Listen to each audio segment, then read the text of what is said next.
안녕하세요. 김호준입니다. 국정원의 심리전단이 문화예술인 블랙리스트를 작성한 데 그치지 않고 해당 문화예술인들의 이미지를 실추시키기 위해 공작을 벌인 것이 밝혀졌습니다. 배우 김성근, 김여진 씨의 나체 사진을 합성해 부적절한 관계, 육체관계 등의 문구를 넣어 인터넷에 유포한 겁니다. 일국의 최고 정보기관이 사람의 수치심을 가장 적나라하게 자극하는 방식으로 민간인들 공격한 거죠. 누가 했는지도 알 수 없고 그 출처도 알 수 없어서 당하는 민간인들로서는 저항할 방법조차 찾을 길이 없었죠. 그런데 국정원이 아무도 시키지 않은 일을 그냥 심심해서 했나요? 국정원이 이런 일을 한 목적은 자명합니다. 보수 정권의 비판적인 인사들을 사회 경제적으로 매장시키기 위해서 한 거죠.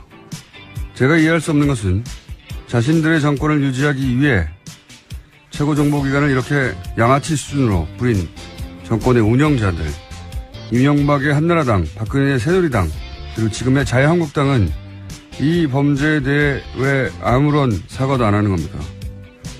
정당이 없어졌나요? 있는 것 같던데. 김호준 생각이었습니다.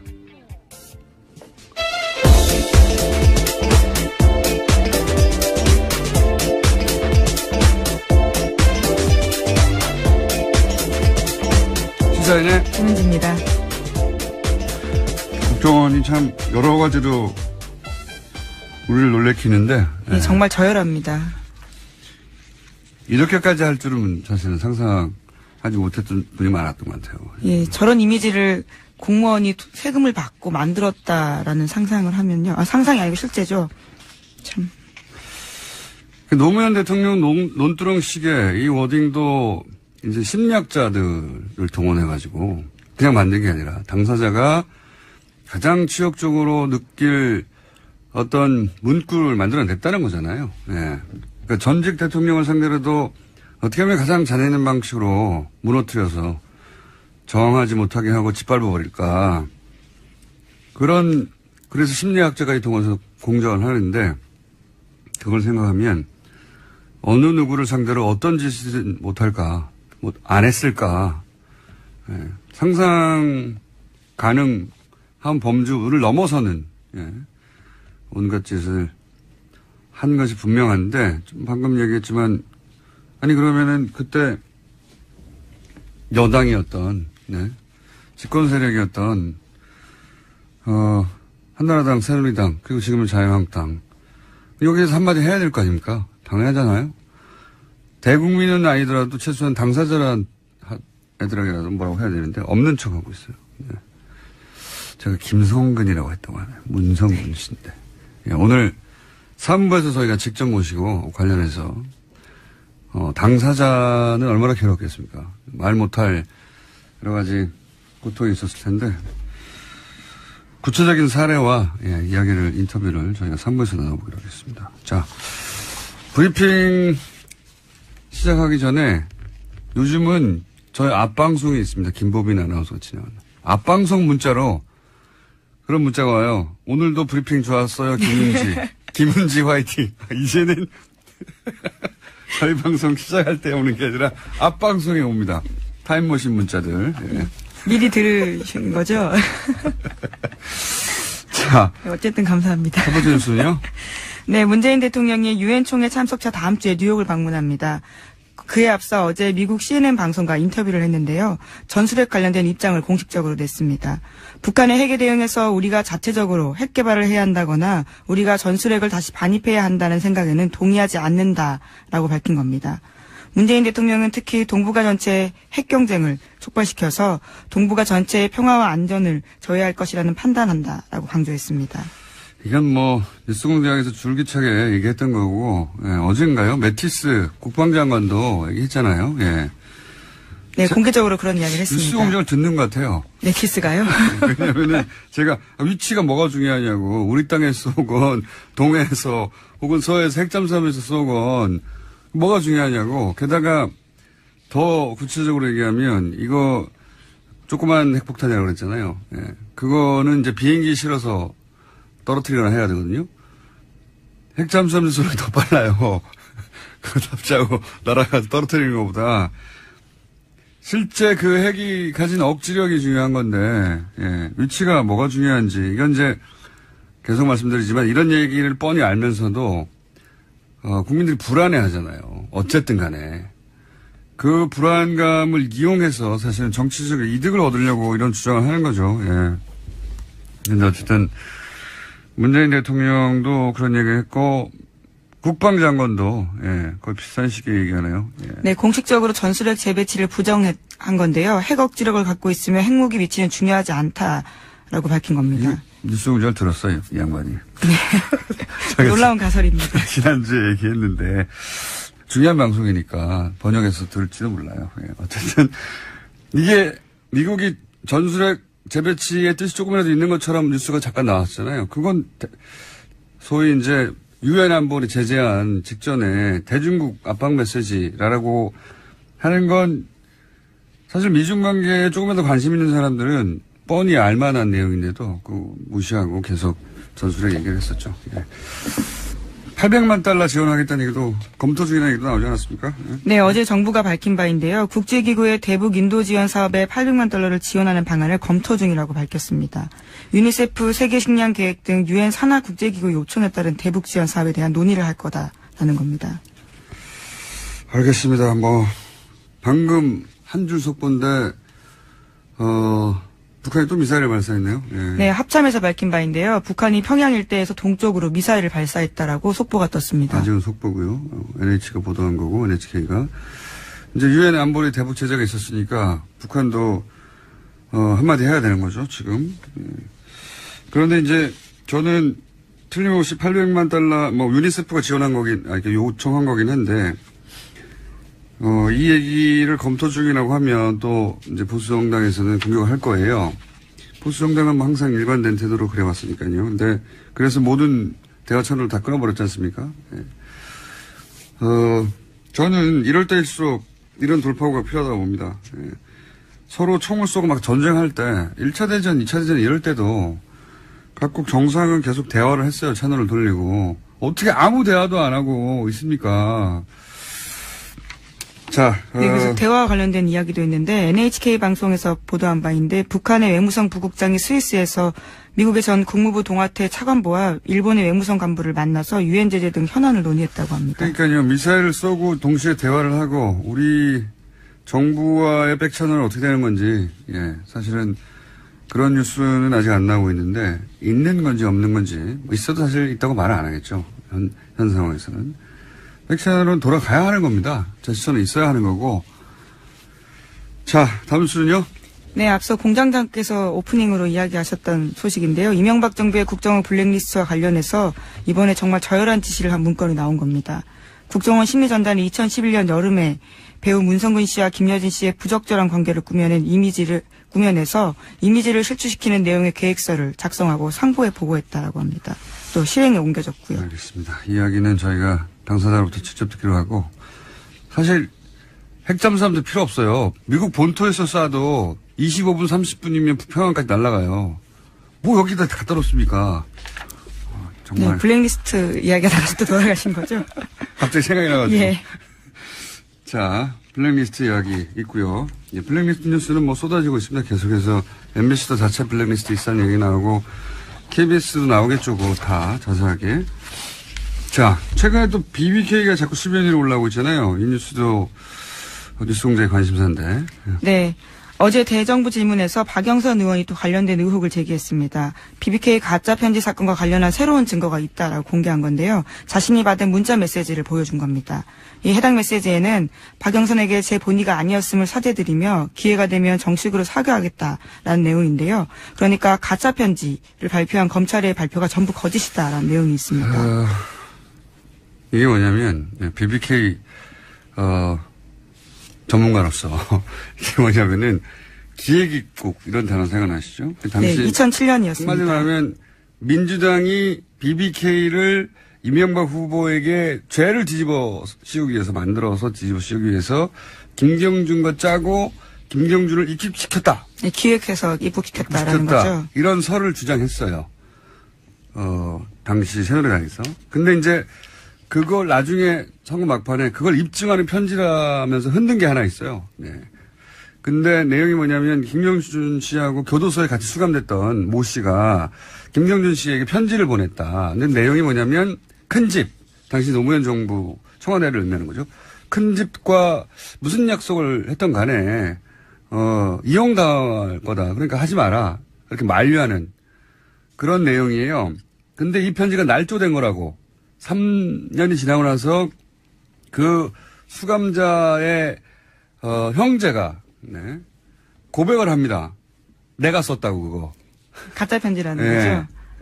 거죠. 근데 자기가 왜 썼냐 했더니 양모 씨가 뭐 언론에 보도했으니까 얘기하죠. 양승덕 씨가 초안을 만들어서 자기한테 줬고 자기는 그래서 그 편지를 마치 보낸 것처럼 국제우편 영수증 조작해가지고 만든 거라고. 그러면 이제 여기서 질문은 그 양모 씨는 대학교에 근무하는 그냥 대학교의 직원이었거든요. 무슨 정치권에 있는 분이 아니었어요. 이런 분이 이걸 왜 하지?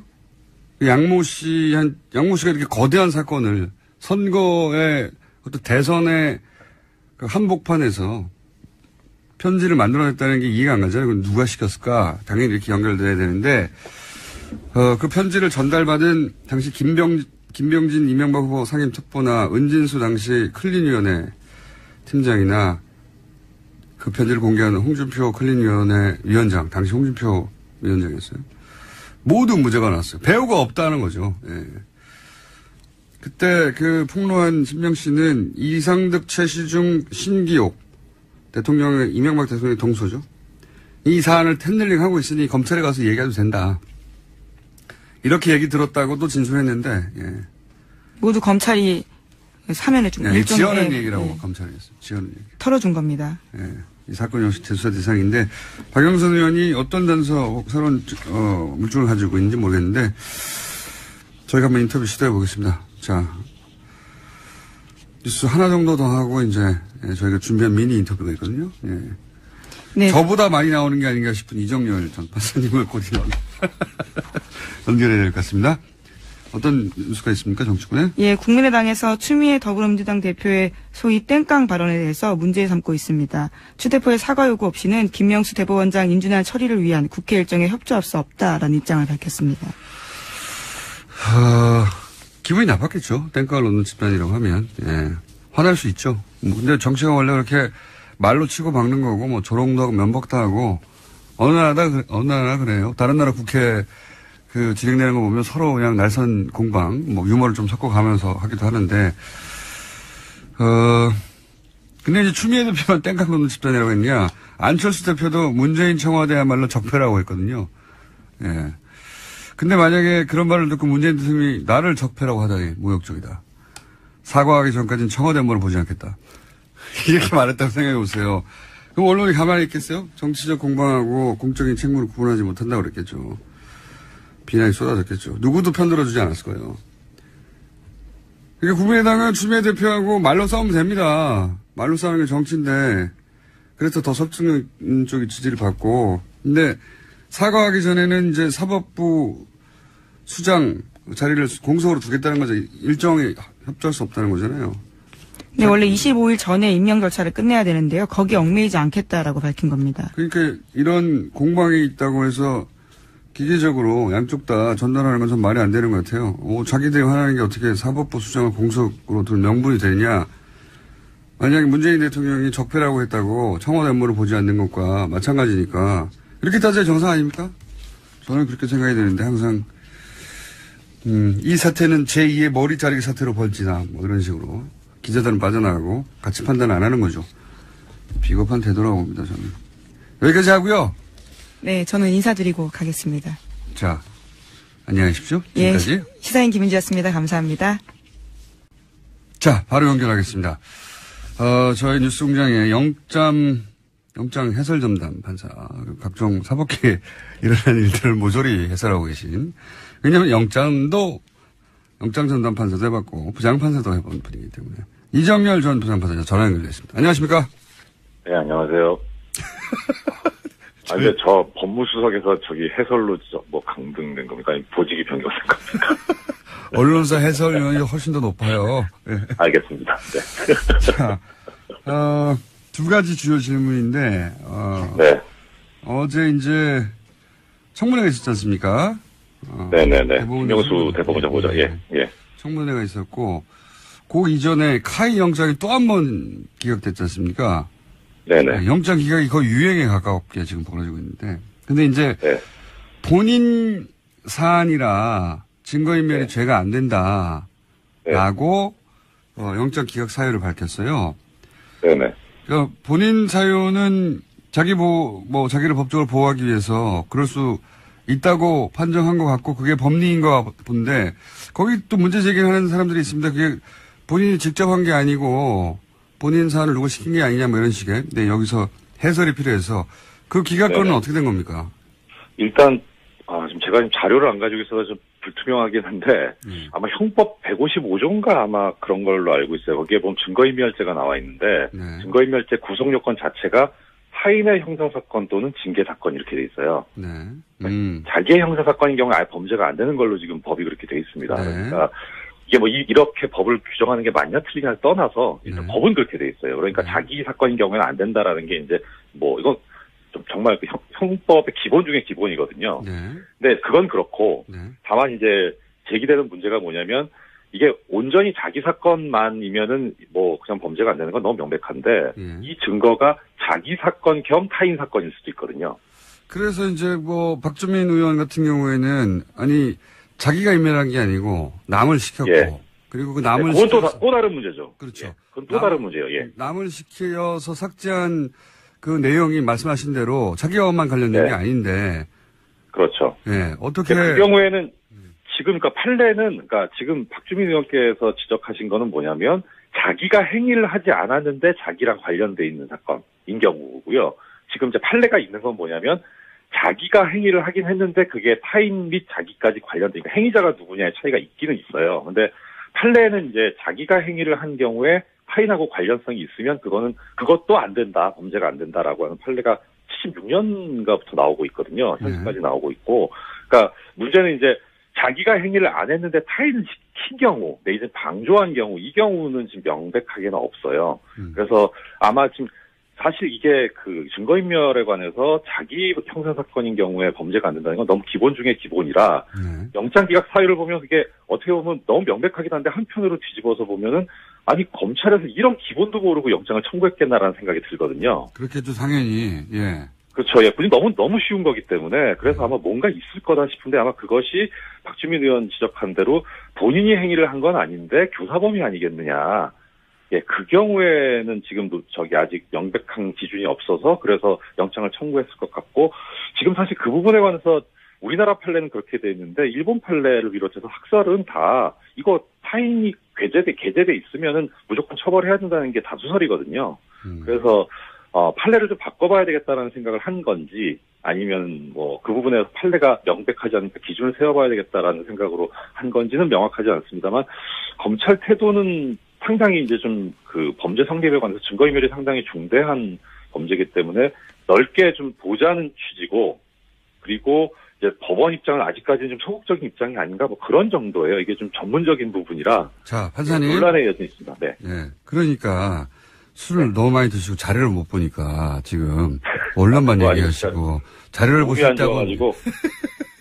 자료를 어제 장재원 의원 하도 화가 나가지고. 장재원 의원군요. 저희가 그건 장재원 의원과 인터뷰를 한번 요청해 보겠습니다. 네. 네. 판사님의 주장과 장재원 의원의 주장이 서로 엇갈리고 사마대 아니하고 있기 때문에 저희가 그런 인터뷰를 요청한 다음에 네. 진행하기로 하고. 예. 김명수 대법원장 청문회에서 제가 이제 납득하기 쉽지 않은 질의들이 몇 가지 나왔어요. 이제 많이 나왔죠. 많이 나왔는데 제가 이제 시간이 별로 안 남았기 때문에 퉁쳐서 여쭤보면 자유한국당 주강덕 의원이 전국 법원장 회의에서 발언한 내용을 가지고 질의를 했어요. 네. 또 장재원 의원은 법무비서관 사표 수리를 독촉한 거 아니냐라고 인사에 관한 내용을 또 질의를 했습니다. 그리고 국제인권법 연구회가 몇 명이고 우리 법 연구회가 몇 명이고 굉장히 구체적인 숫자도 거론이 됐고 또 인권법 연구회 가입을 누구누구에게 특정해서 권유하지 않았냐라는 질의도 나왔고 제가 이제 한두 가지가 아니라 전체적으로 볼 때 이걸 어떻게 알았지? 저랑 같은 생각하셨네요. 아니 이걸 대체 어떻게 아는 거지? 예를 들어서 법원장 회의에 국회의원이 들어가는 게 아니지 않습니까? 그럼요. 네. 네, 법원장급이 돼야 들어가는 것이고 이 얘기를 알았다는 거는 법원장이 최소한 법원장급이 자유한국당에 알려줬다는 얘기 아닙니까? 그렇죠. 법원장급뿐만 아니라 저는 의심 가는 사람이 한 사람이 있어요. 누구요? 법원장급은 아닌데 뭐 어느 다른 방송사에서 주광덕 의원이 인터뷰를 한 거 보니까 그 법원장의 녹음도 가지고 있다 이런 얘기가 나오더라고요.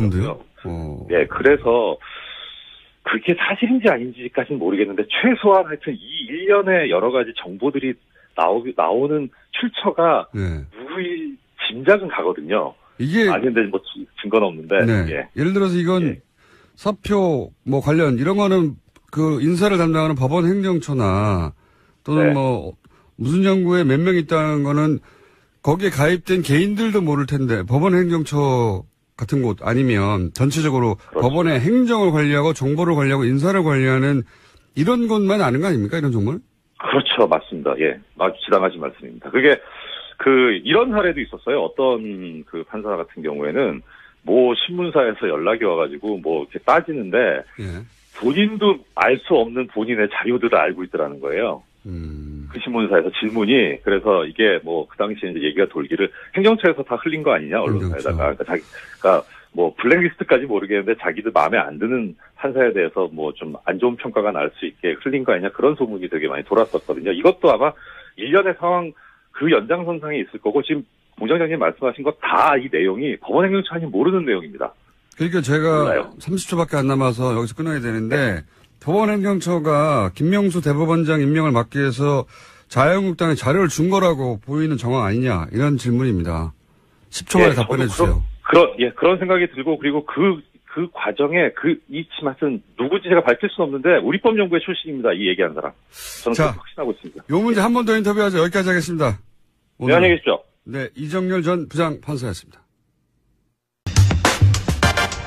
독일을 통일했던 헬무트 콜 총리를 이기고 1998년부터 2005년까지 독일의 제7대 총리를 역임했고 최근 문명국가로의 귀환이라는 자서전을 발간한 슈레더 전 독일 총리를 스튜디오에 직접 모셨습니다. 안녕하세요. Vielen Dank. Ich bin gern gekommen. 예, 저는 방한 기간 중에 택시 드라이버 영화도 관람하였고 또한 이 촛불 혁명에도 지대한 영향과 기여를 했다라는 말씀도 들어서 초대받는 것을 기꺼이 응했습니다.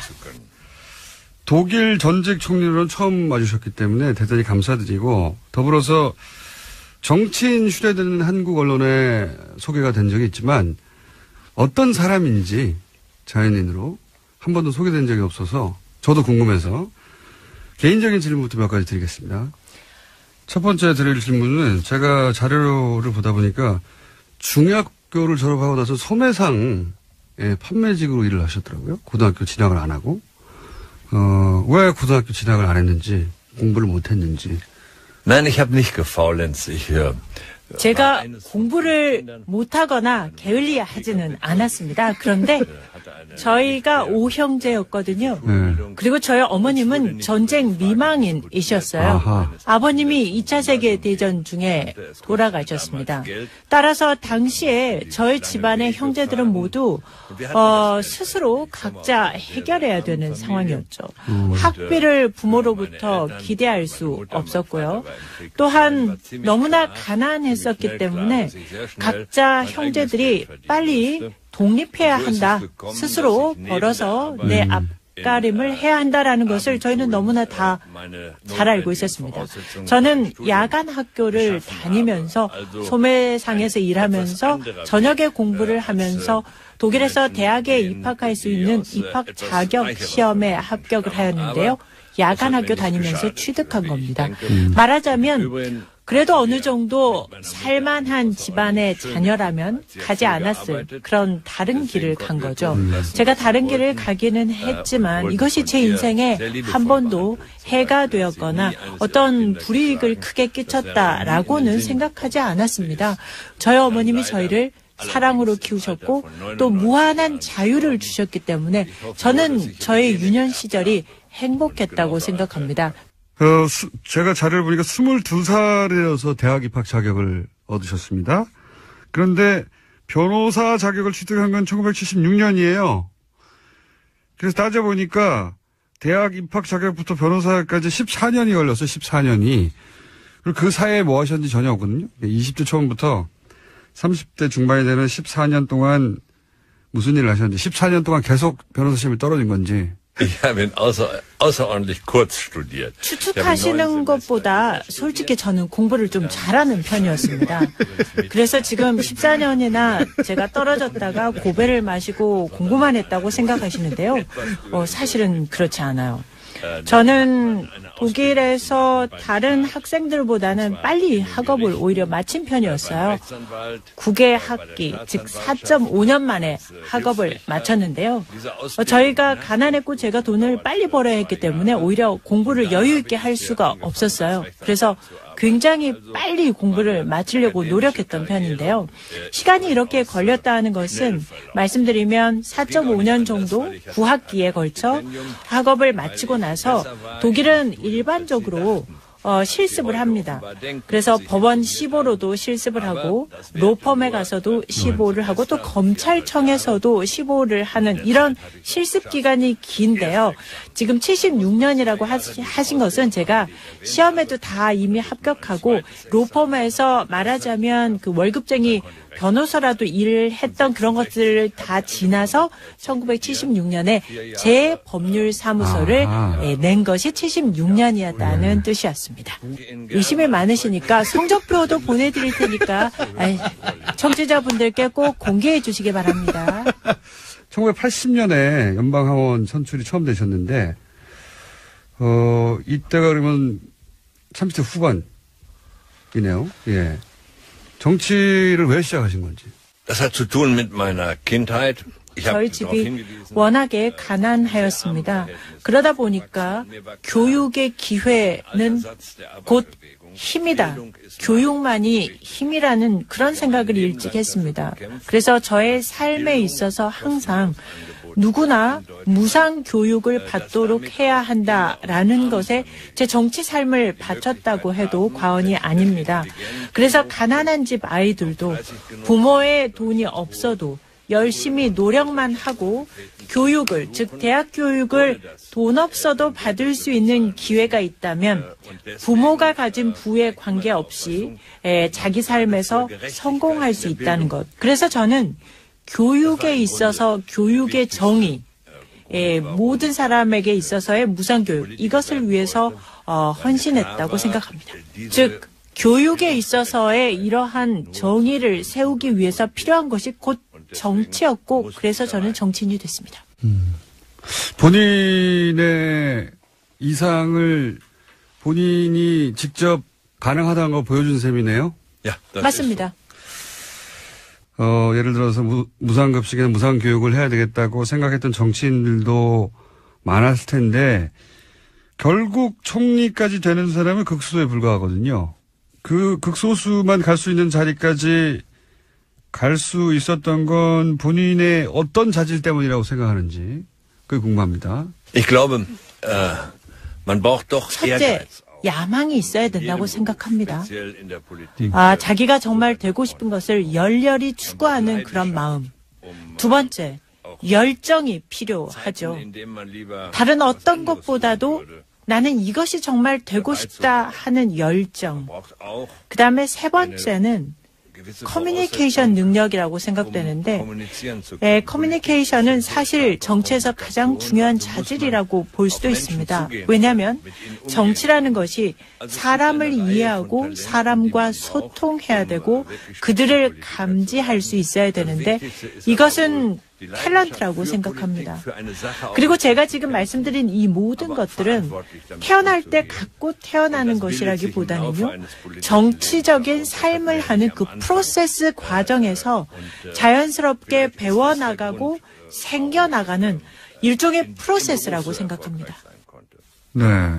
본인에게, 이건 남들보다 나한테 특별히 있는 유난한 능력이다.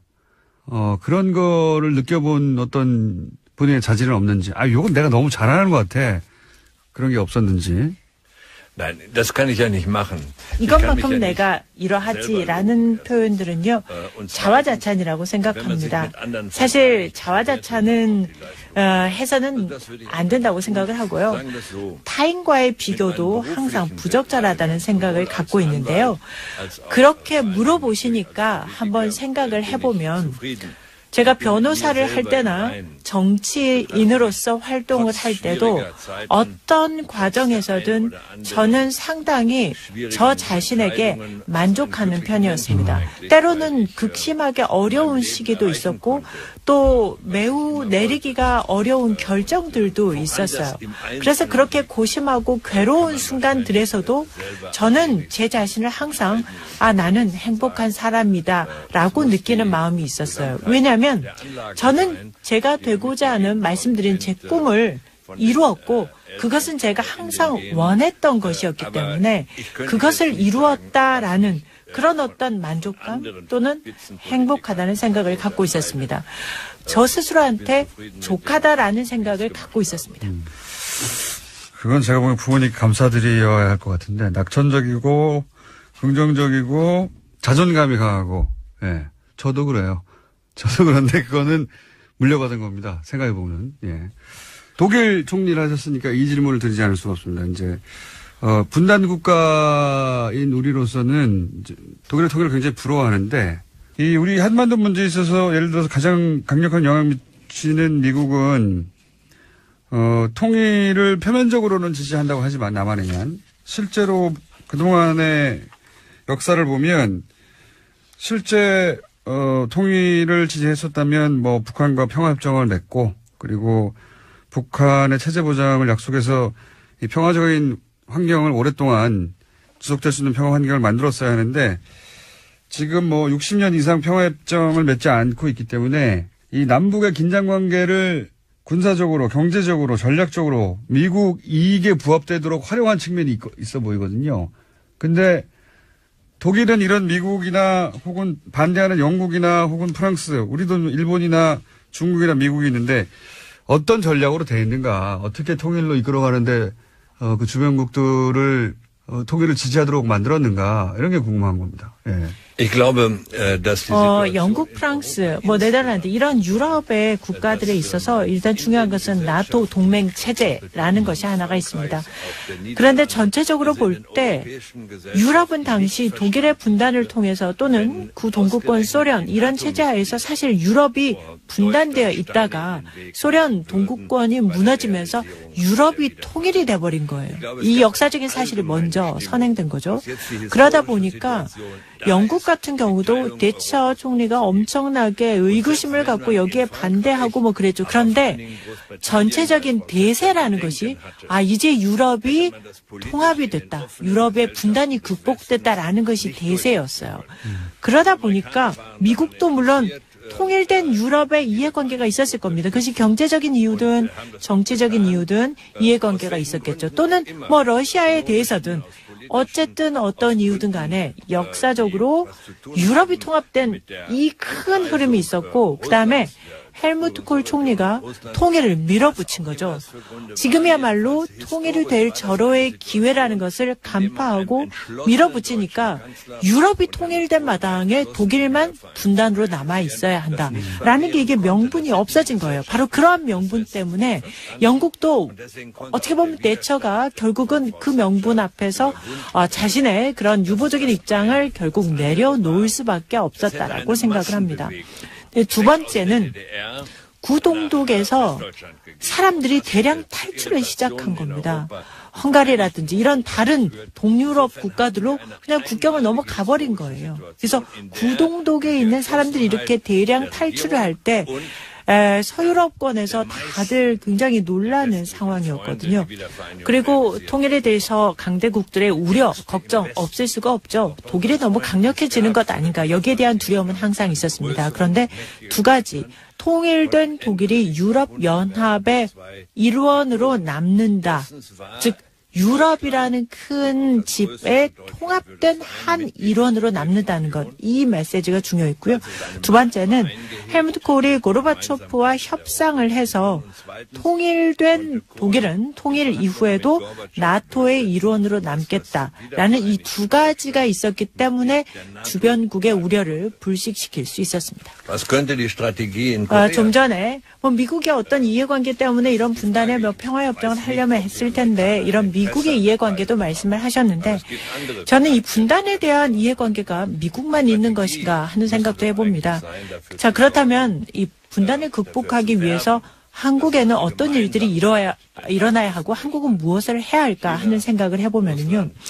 저는 이 한반도 문제라는 것은 주변 3강국, 중국, 러시아, 미국, 이 3개 대국이 공동 보조를 해야만 가능하다고 생각합니다. 최근에 그 북한 제재 안보리 결정에서 보듯이 이들 국가들이 공동 보조를 해야만 뭔가 이루어질 수 있다는 건데요. 즉 안보리에서 제재가 타결되기는 했습니다만은 이 3개국이 중국, 러시아, 미국이 진정한 공동 보조의 전략을 가지고 있는가에 대해서 생각해 볼 필요가 있겠습니다. 미국의 트럼프 대통령이 만일에 계속해서 중국에 대해서는 경제적인 압박을 가하고 러시아에 대해서도 고립 정책을 편다면 어떻게 이 두 강대국과 미국이 공조할 수 있을까요? 이들이 이 3개국이 라이벌 관계를 계속해서 유지한다면 한반도 문제에 있어서 장기적인 관점의 합의 또는 공조는 쉽지 않아 보입니다. 또한 미국의 이해관계, 또 미국이 반드시 이해하고 넘어가야 하는 것은 중국에 대해서 경제적인 압박, 러시아에 대한 고립 정책 이런 것을 계속하게 되면 절대 이 두 국가가 미국에 대해서 공조를 할 이유가 없다는 것이죠. 그런데 지금 현재 한국의 새 정부가 방향을 설정한 것을 보니까 제가 볼 때는 꽤 괜찮은 방향 설정을 하고 있다고 생각이 듭니다. 그중에서도 에너지 분야를 보면은요. 한국이 러시아와 협력할 분야가 아마 에너지 분야라고 생각하고 움직이는 것 같은데 저는 이 새로운 정부의 시도들이 상당히 이 관계를 개선하는 데 도움이 될 수 있다고 보고요. 통일과 관련해서도 장기적으로 솔루션이나 전략이 필요하겠구나라는 생각들을 해봅니다. 미국 얘기가 나와서 관련해서 한 가지를 더 여쭤보자면 독일은 유럽에서 가장 굳건한 미국의 우방국 중에 하나였어요. 그런데 최근에 트럼프 정부가 들어서고 나서 메르켈 총리가 유럽 운명은 유럽 스스로 맞서야 한다라고도 하고 미국 안보 협력을 영구적으로 기대할 수 없다고도 하고 이런 발언들이 나오는데 독일과 미국의 관계가 아주 근본적으로 바뀌는 그런 시대에 접어들어섰나요? 어떻게 이해합니까? 제가 볼 때 근본적인 어떤 관계 변화라고는 할 수 없을 것 같습니다. 그렇지만 변화가 있는 것은 사실이고요. 사실 제가 총리 재임 시절에 부르짖었던 것이 상대적인 외교 정치의 독립성이었던 것이고요. 그런 의미에서 저는 이라크 전쟁 참전을 반대했었습니다. 우리의 대외 정책은 워싱턴에서 결정되는 것이 아니라 베를린에서 결정한다라는 것을 표방하고 참전 반대를 했던 것이죠. 물론 이러한 저희의 상대적 독립성의 외교가 미국 사람들이 좋아할 리는 없었을 것입니다. 그러나 그렇다고 해서 저는 미국도 그것을 인정할 수밖에 없다고 생각하고요. 또 유럽 내에서의 어떤 균형, 또 나토 동맹국 내에서의 내적 결속 강화 이런 것들은 당연히 적절한 것이며 그렇게 한다고 해서 지금 말씀드린 유럽 내의 어떤 강화나 나토 동맹국 간의 강화가 미국에 반대한다는 의미는 절대 아닙니다. 미국과의 관계가 근본적으로 변한다기보다는 독일의 독립성, 외교의 독립성 이게 이제보다 더 강조되어야 한다는 게 총리님 시절의 이야기였고 실제 그런 방향으로 가고 있다 지금. 이런 거네요. Leider nicht mit aller Konsequenz. 안타깝게도 지금 다 그렇지는 못했습니다. 독일이 미국에 대해서 상당히 많은 것들을 이미 다 양보하고 가고 있는 부분들이 있다고 생각하고 러시아와의 관계에서도 그런 것들이 있고요. 이 부분은 외교 정책에 있어서 어떤 더 자신감, 당당함, 스버레너티를 가지고 할 필요가 있다라고 생각을 하는 건데 미국이 대체 뭘 원하는지를 지금 아무도 알 수가 없다는 겁니다. 예측 가능성이라는 게 있어야 하는 건데 하루가 다르게 트위터에다 대고 오늘은 이 말을 내일은 저 말을 해대면 이 예측 불가능성에 나라가 휘둘리게 된다는 거죠. 그렇기 때문에 중요한 것은 유럽이 가지고 있는 합리성을 가지고 더 자신감을 갖고 대외 외교 정책을 해야 한다는 거죠. 알겠습니다. 방금 트럼프 대통령에 대해서 평가하신 셈인데 다시 한번 트럼프 대통령에 대해서 어떻게 평가하냐고 제가 독립적인 질문을 드리면요. 별도에. George W. Bush, 조지 W. 부시 대통령의 미국 정책을 제가 한 정책은 아니죠. 그런데 부시는 대화를 할 능력이 있는 사람이었죠. 역량이 있는 참모진이 있었고 부시 대통령이 역량 있는 참모진의 얘기에 귀를 기울였다는 겁니다. 그런데 트럼프의 경우에는 모릅니다. 내일 무슨 정책이 나올지 모르고 이 문제는 전 세계 최대 강국이 슈퍼파워가 내일 어떤 일을 할지 예측 불허하다라는 것이 전 세계 국제 정세의 문제인 거죠. 그래도 그나마 안도는 미국의 대통령 임기가 4년이어서 그나마 안도를 합니다.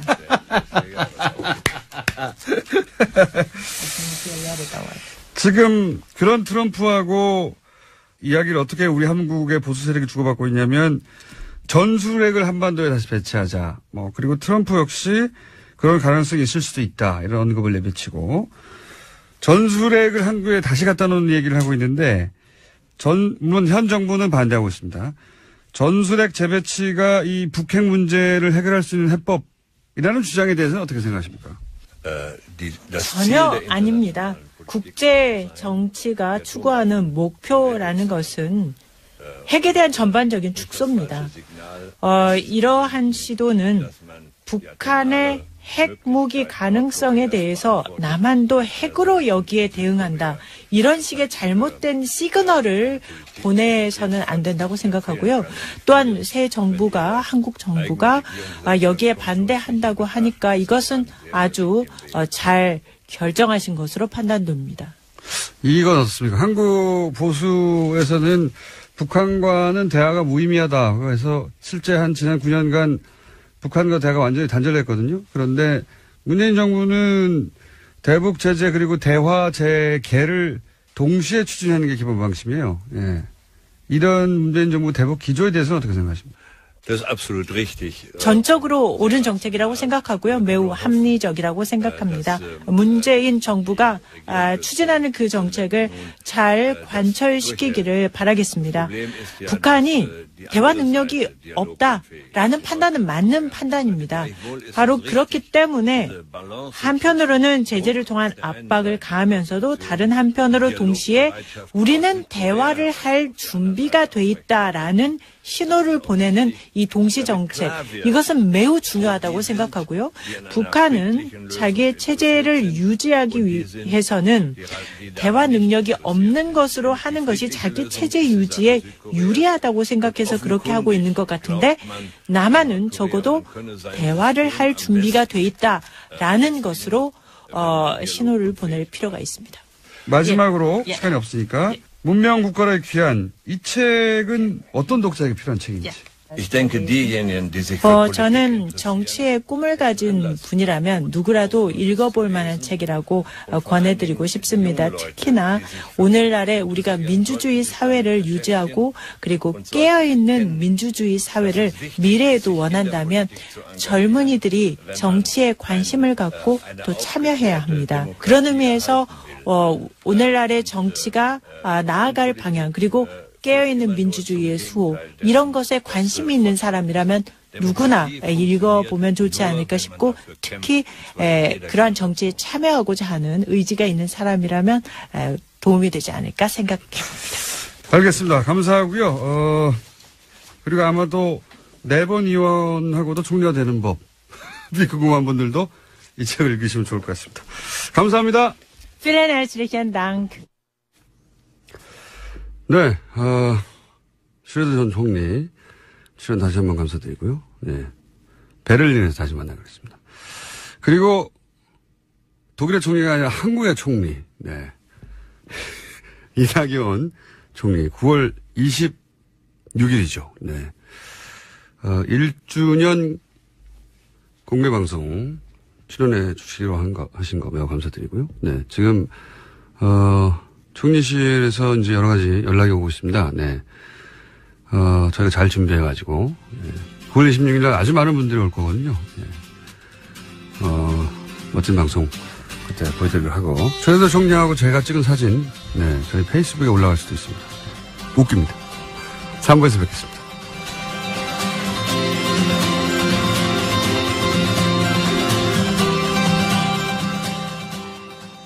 김어준의 뉴스 공장.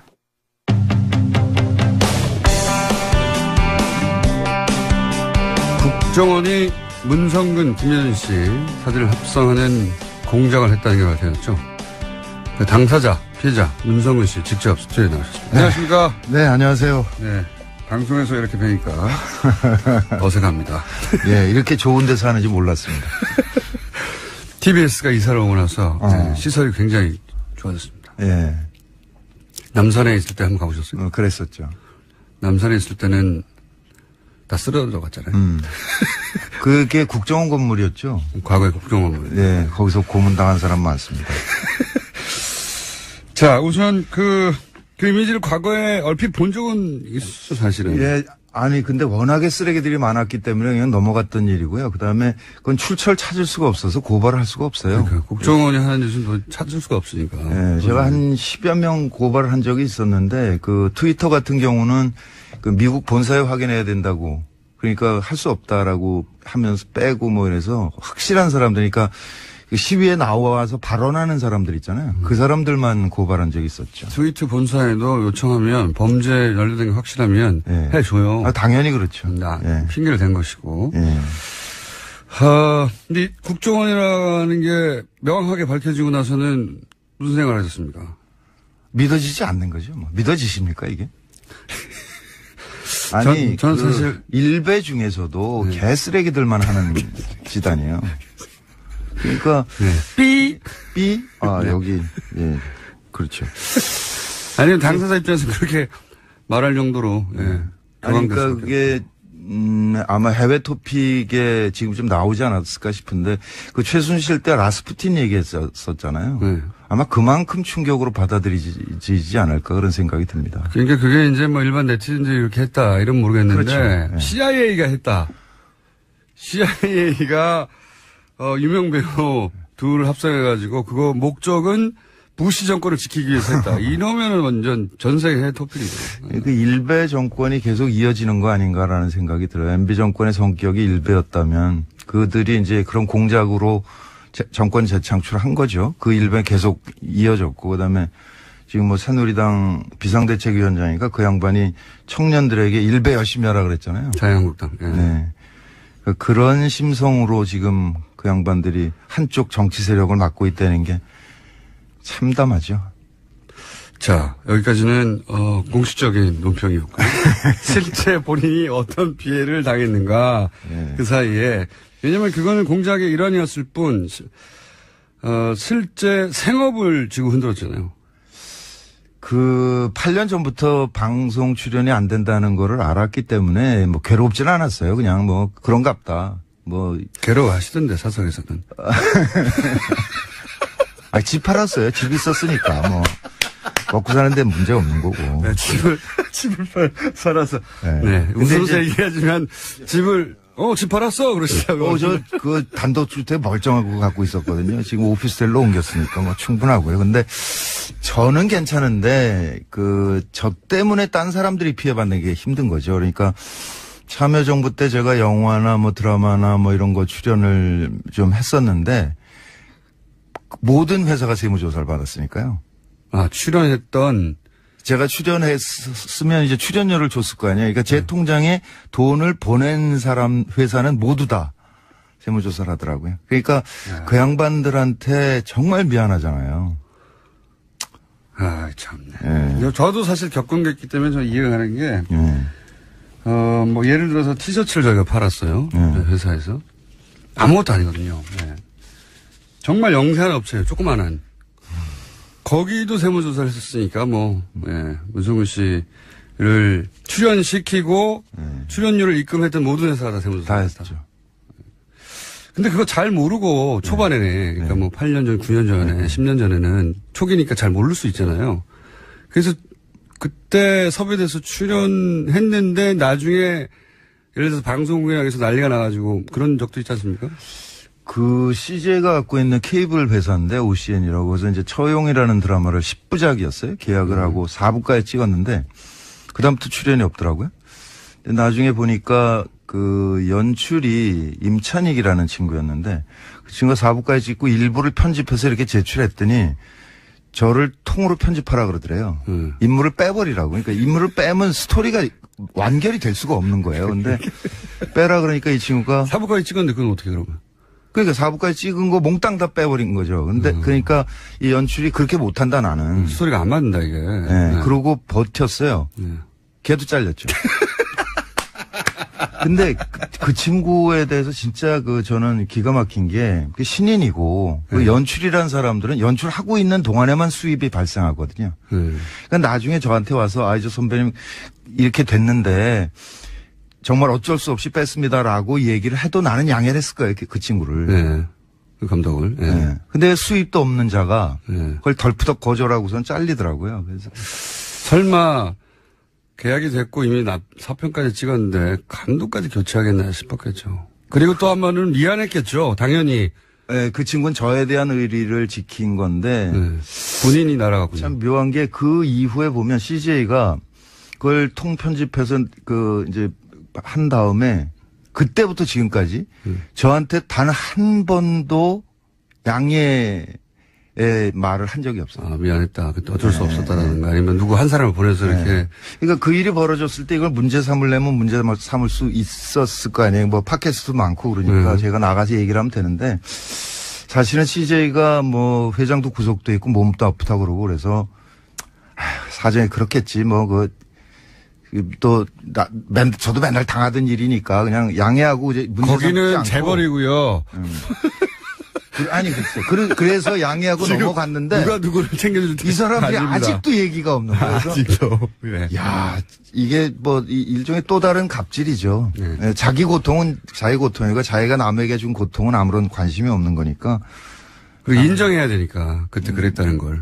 그럴 수는 있는데 그래도 이건 뭐 비공식입니다. 그러면서 술자리에서 조용히 얘기를 할 수 있을 거 아니에요. 충분히. 그렇다고 이제 문정은 씨가 그거를 공개하고 폭로할 분이 아닌데. 왜냐면 이 얘기도 지금 처음 하시는 거 아니에요, 사실. 그렇죠. 네.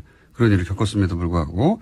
근데 지금도 이제 이 방송을 들으신 실제 관계자 여러분은 공식적으로는 아니어도 소주 한잔 하시면서 푸시면 좋겠고.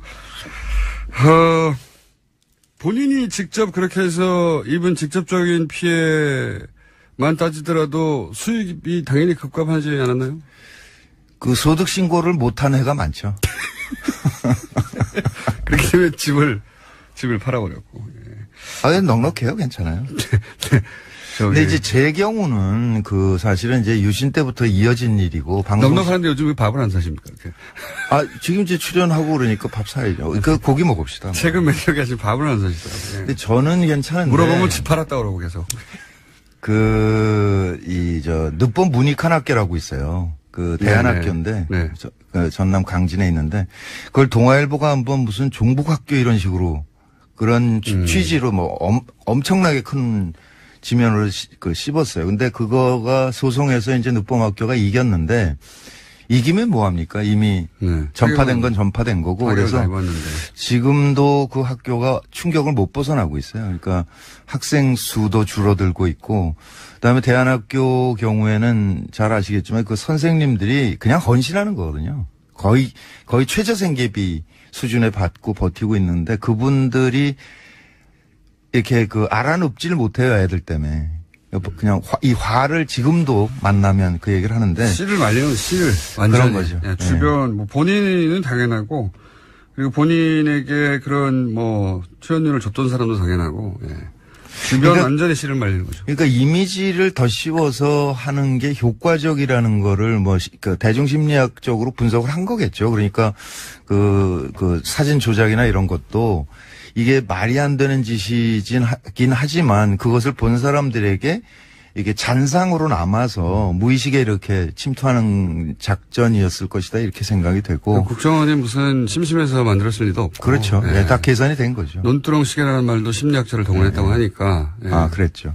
그랬다는 걸 보면 대중 이미지가 굉장히 중요한 배우들을 어떻게 다시는 복귀하지 못하게 만들까. 네. 명계남 씨가 복귀가 참 쉽지 않은 게 그 양반 경우에 바다 이야기가 좀 전 국민이 다 아는 것 같아요. 그러니까 그때 지금 되돌아보면 한나라당 의원이 국회에서 면책특권으로 그걸 발언을 했거든요. 요약하면 명계남 씨가 바다 이야기, 소위 이제 도박, 거기서 뒷돈을 받아가지고 그 돈으로 문성근 정치에 진출하라고 뒷돈을 정치 자금이 그거다. 이렇게.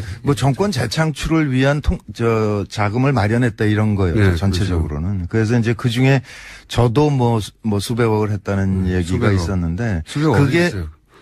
그러니까. 명계남 씨 얘기는 스위스 은행 비밀번호를 까먹었다 그러더라고요. 그 친구는 임플란트 할 돈도 없거든요. 그러니까 이거는 풀어줘야 돼요. 그래서 검찰에 출두하면 그거는 꼭 물어보려고 그럽니다. 근데 아마 자료가 너무 많아서 지금 못 찾을지도 모른다라는 생각도 들고요.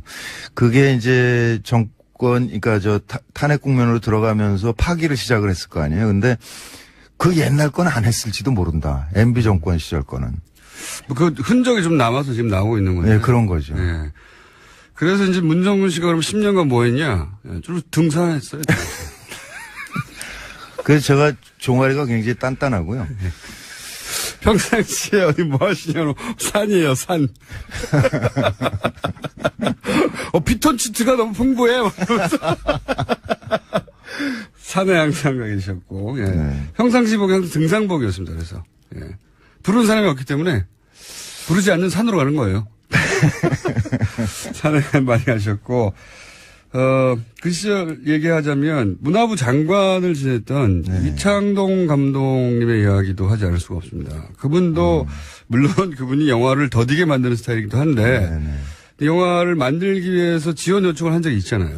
네, 그때 시라는 영화죠. 그거는 특히 이제 영화진흥위원회는 해외 유명 영화제에서 수상한 사람들에게는 조금 더 지원을 하는 게 있습니다. 네, 그렇겠죠, 당연히. 예, 마스터스 그런 식으로 해가지고. 근데 그때 임권택 감독하고 이창동 감독이 냈는데 두 명을 뽑기로 돼 있었거든요. 둘을 했는데 되니까 이제 또다시 심사를 했다든가 그래요. 네, 그래서 당연히 되겠죠. 당연히 됐는데. 시나리오를 빵점을 줬죠. 근데 그 작품이 깐느에서 시나리오상을 받았어요. 그 난리가 난 거죠. 어떻게 깐느가 상 준 거를 빵점을 줬냐 그래가지고 영진이가 그때 뒤집혔었고 그때 영진이 현장 했던 친구는 그것 때문에 그랬는지 그 직후에 아무튼 돈 받아먹고 깜빵 갔죠. 뉴라이트의 이데올로그 같은 사람이었는데. 그러니까 이창동 감독의 시나리오는 사실 얘기가 그전부터 많았습니다. 시나리오 너무 좋다고. 기가 막히죠. 네, 너무 좋다고. 실제 그게 입증돼서 깐내서 시나리오상도 받았는데 이제 이창동 감독을 지원을 하지 않을 명분을 찾아냈는데 못 찾겠으니까 점수를 매길 때 시나리오를 빵점을 줘가지고. 예. 그때는 이제 그게 블랙리스트였는지 몰랐던 거예요. 몰랐죠. 그냥 마음으로는 알고 있었죠. 그러니까 참여정부 끝나고 MB정부가 참여정부 때 관계했던 사람들 전체를 다 수사를 했다고 그러거든요. 그래서 문화부에서는 이제 이창동, 명계남 이렇게 집중 대상이었고 그때 모든 통장을 다 털었고요. 그런데 그 시나리오, 시가 떨어지는 거 보면서 심하게 압박을 하는구나. 그거를 느꼈죠. 근데. 생각은 워낙 이런 사안에 대해서 말을 안 하시는 분이라 누구한테 가서 하소연을 하거나. 네, 안 하죠. 네, 안 해서 그냥 아주 크게 불거진다기보다는 대중들은 그런 일 있었구나 하고 정도 넘어갔는데 네. 영화계에서는 뭐 말도 안 된다고. 근데 지금 이제 블랙리스트 때문에 그 피해 사례도 사실 연기자나 진행자들 중심으로 나오지 감독들은 잘 안 나오는데 감독들 경우에 거절하면서 시나리오가 좀 부족합니다. 이래버리거든요. 그러니까 할 말이 없어요. 네, 그러니까 할 말이 없어지는 거죠. 거기다가 이제 모태 펀드라는 거 있잖아요. 네. 그거를 산자부 쪽에 있던 거를 영화 쪽에 끌고 들어온 게 접니다. 제가 영진이 부위원장을 한 100일 한 적이 있거든요. 그러니까 모태펀드라는 거는 정부 산하기관이 10% 정도의 돈을 넣으면 민간이 90%를 넣어서 그렇죠. 펀드를 조성해요. 일종의 공적 문화자금. 네. 그러면 이제 그 투자한 사람들이 한 명 간사를 보내서 투자 심사회의를 운영하거든요. 근데 정부 측 10%에 대해서는 우리 때는 발언을 안 했어요. 파송을 안 했어요. 그 회의에. 아예. 정부 입김이 갈까봐. 네. 그러니까 아예 안 했는데. 문학에서 알아서 판단하라고. 그렇죠. 그랬는데 그 정권이 바뀌면서 파송을 시작한 거죠. 그래서 이를테면 그 영화에 송강호가 들어가 있다 그러면 송강호 러닝 개런티가 이렇게 많아. 그냥 그 한마디를 하는 거예요. 그 사람이. 그럼 눈치 딱 채는 거죠. 딴 사람들은 원하지 않는구나.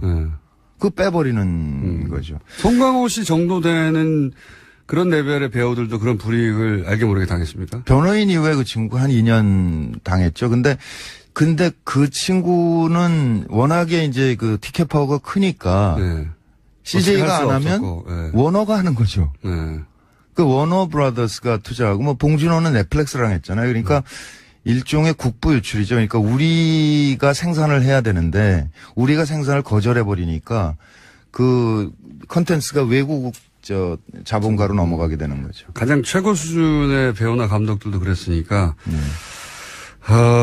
문성근 씨를 날리는 건 어렵지 않았겠죠. 네, 간단한 문제죠. 그냥 전화 한 통이거나 헐리우드에서 픽업할 배우는 또 아니었지 않습니까?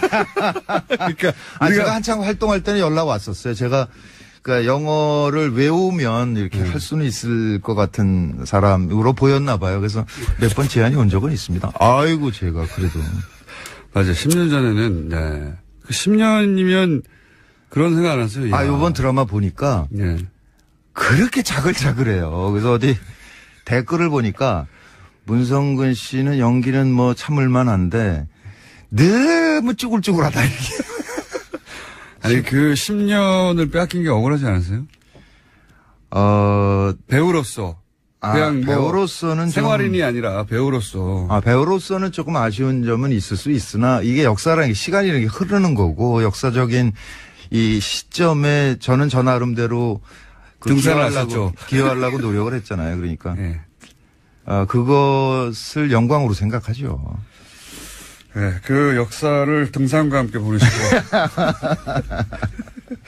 자, 그런데 이게 이제 그런 피해, 지금 말을, 기억나는 대표적인 것만 하셨는데. 그런 세월 동안 실제적으로 피해를 입었고, 그리고 본인뿐만 아니라 그런 피해를 입은 사람들의 명단도 나왔고, 아마 그 명단, 이 또 다른 명단이 있겠죠. 1차 명단이죠. 그러니까 대한민국에서 80명만 했을 리가 없지 않습니까? 그렇죠. 김어준도 없던데요. 저는 대신 소송을 많이 당했잖아요. 근데 그 분들이, 그렇게 사실 정부, 국가에 당한 것이고, 그리고 경제적으로도 손실을 입었고, 한 사람이 인간으로 자연인으로 생활도 잃었고, 그리고 배우로서의 직업적인 전망도 잃었고 너무 많은 걸 잃었지 않습니까? 그리고 그게 국가의 부당한 폭력이었기 때문에 이제 소송을 하겠다고 선언하셨잖아요. 실제. 그럼 민형사상 소송을 다 하실 생각이세요? 네, 다 해야죠. 사실 박근혜 블랙리스트 보면 문화부까지 내려간 거는 확인이 된 상태잖아요. 특히 이제 문화부 직원들은 자기 장관 날아가고 국장 날아가고 그러니까 열받아가지고 체증을 하고 있었던 거고 그 덕분에 지금 이제 김기춘 씨랑 깜빵을 갔는데 문화부 장관들이 큰 역할을 했죠. 그렇죠. 그런데 지금 MB 블랙리스트는 국정원에서 만들어졌다는 사실만 수사 의뢰가 된 거거든요. 근데 그 이후에 그게 어떻게 실행됐느냐를 따져봐야 될 거 아니에요. 하나는 문화부를 통해서 영진이로 뭐 번역원에 우리 그 뭐 예를 들면 황석영 선배 이런 거는 번역 지원을 안 했거든요. 그런 식으로. 네, 그런 식으로. 꼼꼼하게 했어요. 아주. 예, 그거 내려간 게 있고 또 하나는 KBS, MBC 같은 공영 방송이 있고요. 출연 못하게 하고. 또 한쪽에는 SBS나 뭐 CJ나 이런 그 민영 방송들이 있는 거잖아요. 그리고 영화에는 투자사가 있고 제작사가 있고 각각으로 다 압박이 내려갔는데 지금은 맨 위에 상층부에 만들어졌다는 사실만 수사가 되고 있는 거죠. 그러니까 이게 방송사의 대개 본부장이나 사장한테 직접 하거나 본부장한테 하거든요. 그러면 사장이 본부장에게, 본부장이 CP에게, CP가 PD에게. PD는 미안한 얼굴로 와가지고. 예, 뭐, 이해해주라, 뭐, 이렇게 하고 넘어가는 거거든요. 그러니까 이 중간 단계가 지금 빠져 있는 거죠. 그러니까 요거를, 지금 사실 검찰이 인력이 부족한 상태일 거예요. 뭐, 안원구 정장도 사람이 필요하다고 얘기하시던데, 그러니까. 너무 많으니까요. 너무 많으니까 지금 지금 수사를 못하고 있는 거죠. 그러니까 우리가 그거를 고발을 하면서 동시에 KBS, MBC, SBS 노조에 이거 나중에 검찰에서 수사받지 말고 그냥 스스로 알려달라. 예, 정보를 취합을 해봅시다, 우리가. 그러니까 나는 뭐 본부장한테 들었다. 본부장이 누구는 안 된다고 하더라. 그런 거 조각조각을 모으면 전체 그림이 만들어지지 않겠냐. 그렇군요. 예. 그렇게 해야 이 수사도 그러니까 속도가 붙을 것이고 또 하나는 검찰이 지금 손이 못 미치고 있기 때문에 이거를 우리 쪽에서 좀 근거를 좀 만들어서 수사가 편하게 만들어주자. 이거 좋은 아이디어신 게 수사를 받아본 입장에서는 검찰도 그런 일정을 잡고 그 해당 PD나 혹은 본부장을 연락해서 언제 나오냐 조율하고 굉장히 시간이 오래 걸리거든요. 그렇죠. 예. 그분들도 다 이제 생활하고 있기 때문에 그거를 미리 지금 마침 또 KBS, MBC 양대 방송국의 노조들이 파업을 하고 있기 때문에 그렇죠. 직접 현장에 가서도 그런 얘기를 하시고 이 방송을 들으신 분들도 아예 그냥 일종의 민간 태스크포스처럼 만들어서 서로 정보를 공유하고 해서 하면 일이 좀 간단해지고 빨라지겠네요. 정보도 많이 모이고. 네, 지금은 일단 민변에 김영민 변호사가 붙었고요. 그다음에 최동욱 변호사께서 변호사라고 그러니까 되게 이상하네. 전 검찰총장. 근데 저는 역사 바로쓰기 차원에서 그분이 검찰총장 하는 게 맞았지 않습니까?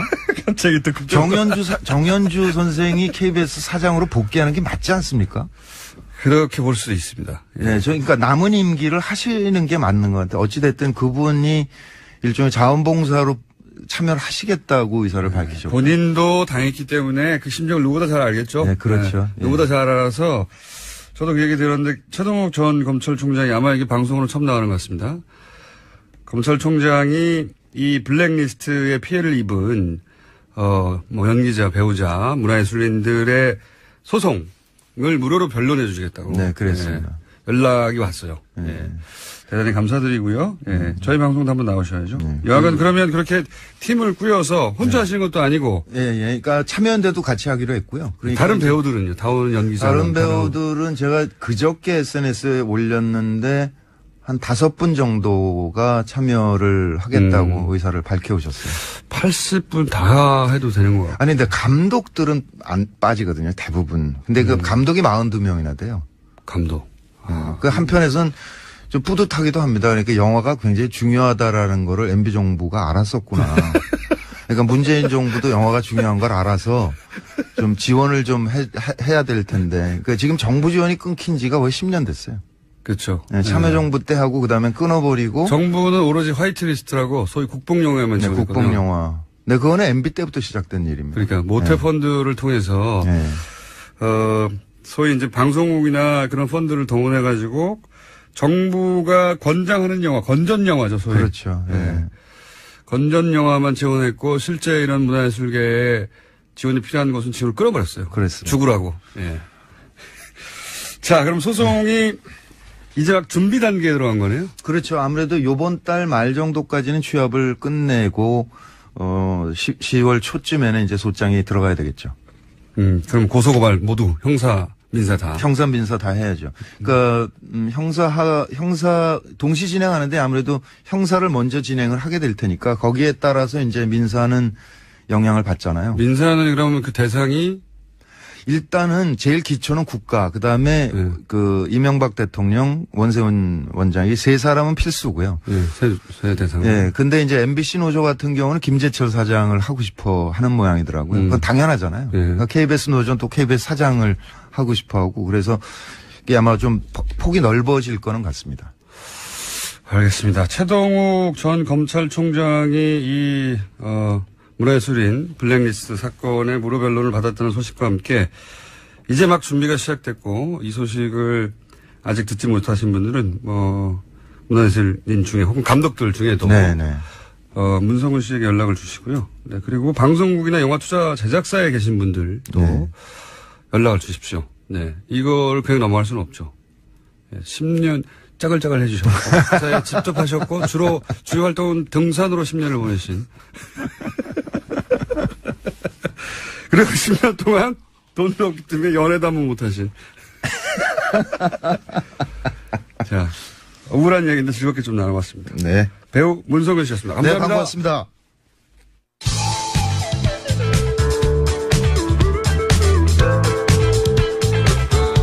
고기만 먹습니다. 시사요정 김어준입니다.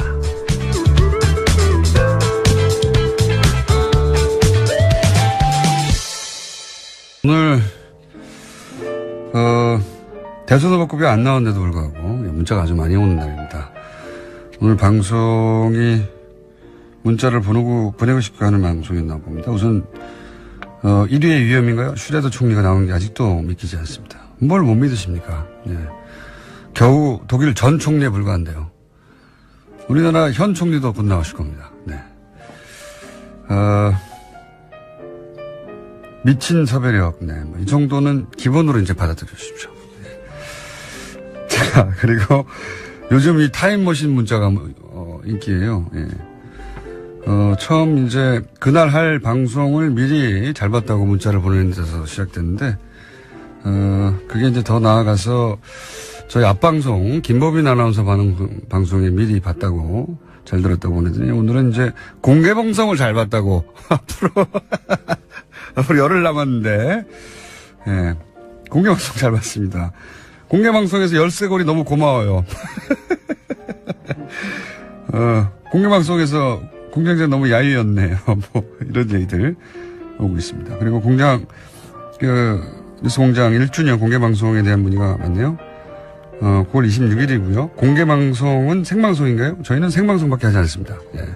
꼭두 새벽 라이브라고 7시 5분에 방송이 시작하기 때문에 대략 한 6시쯤에 오면 볼 수 있지 않을까 하는 분들이 있을 수 있죠. 네, 그분들은 밖에서 봐야 됩니다. 한번 해본 결과, 네, 6시보다 더 빨리 와야 된다. 네, 그 어떻게 이렇게 일찍 가느냐? 제가 할 바가 아니다. 자, 알제리인데 문자 보내는 방법을 알려달라고 문자를 보내주셨나요? 네. 지금은 해외에, 전화로는 바로 왜냐면, 어쩌고저쩌고 않습니까? 네, 그래서, 요금이, 부과가 안 되기 때문에 그 시스템상. 네. 카카오톡 플러스에서 TBS 친구 맺기, 혹은 TBS 홈페이지, 혹은 앱 게시판을 이용해 주시면 됩니다. 네. 여기까지 하겠습니다.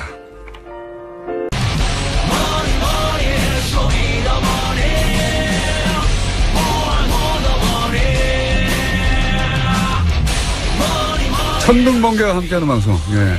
항상 타이밍이 안 맞는 천둥번개와 함께하는 방송. 은닉재산 프로파일러 안원구 전 대구 지방국세청장. 대구의 국세청장이었던 분입니다. 안녕하십니까? 안녕하십니까? 네. 굉장히 잘 나갔었고, 예. 곧 국세청장이 될 줄 알았으나 감옥을 2년 가신 분입니다. 근데 그때는 너무나 억울하셨겠지만, 사실은 그 사건이 지금 와서 보면 누구도 말할 수 없는 역사 현장에 본인이 원하지는 않으셨는데 또박또박 계셔서 그죠? 정말 신기합니다. 저도 생각해보면. 네. 그때는 그런 생각할 겨를이 없었겠죠. 당연히 너무 억울하다 이렇게만 생각하셨겠는데 지금 되돌아보면 이명박 전 대통령이라든가 관련 사안에 아주 핵심에 정확하게 계셨어요. 네. 노무현 대통령 표적 수사 것도 그렇고, 예, 도곡동 땅, 소위 BBK의 실체, 그렇습니다. 에도 원하지 않으셨는데, 예, 전표를 보는 바람에 현장에 계셨고, 그리고 이제 최순실, 해외 도피 새 은닉 재산을 추적하는 거를, 본인이 이건 원해서 하신 거죠. 그렇습니다. 원해서 하셨는데, 이렇게까지 수면 위로 올라와서 지금 방송의 고정 시간을 하실 줄이야. 게다가 그 결과 책도 내셨지 않습니까? 예. 예, 책 이름은 국세청은 과연 정의로운가. 이 책 제목으로 봐서는 제가 보기에는 거의 안 팔릴 책이거든요. 그런데 지금까지 이런 은닉재산을 추적하고 해외 돌아다니고 하는 걸 완전 사비로 했기 때문에 사실 문의 많이 왔었어요, 저희한테. 예. 안원구 청년이면 후원할 방법이 없거든요. 개인을 후원할 방법이 사실상 없어요. 그러면 세금 문제가 발생하지 않습니까? 그렇죠. 그렇습니다. 예. 네. 국세천장인데 세금이 발생하는 방법으로 후원할 수는 없지 않습니까? 방법이 없는데 이 책이 나와서 책이 2세 찍으셨다면서요? 예, 그렇습니다. 저수지 게임도 마찬가지 아닙니까, 지금? 저수지 게임도 사실 잘 안 보려고 한데, 지금 저수지 게임도 많은 사람들이 보고 있는 것 같더라고요. 아주 부족합니다. 예. 참고로 이번 주말에 10만 원 돌파할 것 같은데. 예, 그 안에 꼭 한번 봐야 될 것 같습니다, 제가 보니까. 보셨죠, 저? 예, 저는 네. 봤습니다. 예. 잠깐 제가 그 영화를 홍보해달라고 말씀드릴 수 없고. 예. 네. 무슨 내용이든가요? 그 주로 이명박 대통령의 그 비자금의 그 저수지가 예. 보통 우리가 저수지라고 하는데 사실 비자금이 모여드는 곳이죠. 예. 그 흐름을 쫓아가는 영화인데 마지막까지는 찾아내지는 못했고 예. 그 다음 그 전 단계까지는 지금 거의 접근한. 보시기에 전문가라서 이 정도면 찾을 수 있겠다 싶지 않으세요? 그렇습니다. 예. 네. 이제 수사기관이 나서야 할 부분만 남았거든요. 공권력을 가진 기관에서 직접 나서면 저는 가능하다고 봅니다. 그리고 좀 스릴이 좀 넘치지 않습니까? 그걸 실시간으로 쫓아간 거기 때문에. 그렇습니다. 예. 하지만 아직도 배가 고프다. 예, 저희는 배가 고픈 상황이고. 영화는 다큐가 흔히 이제 진지하기만 하고 재미없는데 굉장히 재밌습니다. 사실. 예. 2세, 네. 자, 번개 이 정도 나오죠. 2세인데. 저기 그게 또. 왜냐면, 이런 책들은 출판됐는지 모른 채 보통 주변인들이 사고 끝나거든요. 보통. 예. 제가 사실은 이 책을 내기 전에 이명박 정부 그 당시에 네. 제가 잃어버린 퍼즐이라고 예. 요즘 퍼즐 지금 맞추는 거지 않습니까? 네, 사실. 그때 잃어버린 퍼즐이라는 책을 냈었습니다. 얼마나 나왔습니까? 그 당시에 한 5천 건 정도 지금 겉에 나간 걸로. 그때 5천, 하긴 사건이 핫했으니까. 아마 그 당시에 국세청에서 그걸 다 사들였지 않는가 싶어요. 그런데 그 이후에 지금 전혀 이야기가 되지 않는데 사실 그 안에 모든 지금 이야기하는 내용들이 다 상세하게 적혀 있습니다. 그 책도.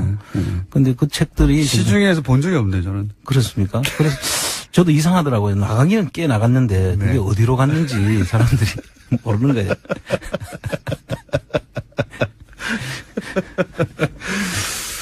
네, 이번에는 이제 그러지는 않을 거고요. 예, 순수하게 독자들이 사시는 거고, 예, 많은 분들이 감사하다고 책 샀다는 문자 많이 받아요, 저희도. 예. 예. 내용도 도움이 된다고. 예. 이세도 찍으셨다고 합니다. 자, 제가 다른 얘기 전에 문선진 씨가 바로 앞에 왔다 지나갔는데 세무조사 얘기를 했거든요. 예. 네. 그러니까 본인한테 출연료를 입금한 모든 회사들이 다 세무조사를 당했다. 그렇습니다. 저도 크진 않지만 실제 크지 않으니까 더 신기하고 억울한 건데 저희 말고 저희한테 노무현 전 대통령 서거 즈음하여 티셔츠를 납품하던 업체가 있었어요. 예. 정말 영세하거든요. 네, 그렇습니다. 그런 데까지 세무조사를 하더라고요. 정말 꼼꼼하게 했죠, 그 당시에. 그래서 지금 쭉 보면 원래 세무조사라는 것은 성실 신고를 담보하기 위해서라거나 그다음에 명백한 탈세가 있을 때 그거를 바로잡기 위해서 하는데 사실 그 세무조사는 세수하고는 크게 연관이 없거든요. 다만 성실하게 신고가 될 수 있도록 하는 담보 역할을 하는 게 세무조사인데 그 목적 이외에 한 조사는 다 정치적 목적이 있었다고 보는 거죠. 근데 실제로 밖에서는 세무조사를 알지를 못해요. 아니, 그러니까 항의를 할 수 없는 게 예. 보통 이런 일을 겪으면 아니, 이렇게 작은 데를 뜬금없이 갑자기 그러니까 그 회사가 10몇 년 됐는데 단 한 번도 받아본 적이 없을 만큼 네. 명세하고 아주 조그만 곳이에요. 근데 갑자기 저희한테 티셔츠를 납품 하라고 받았거든요. 예.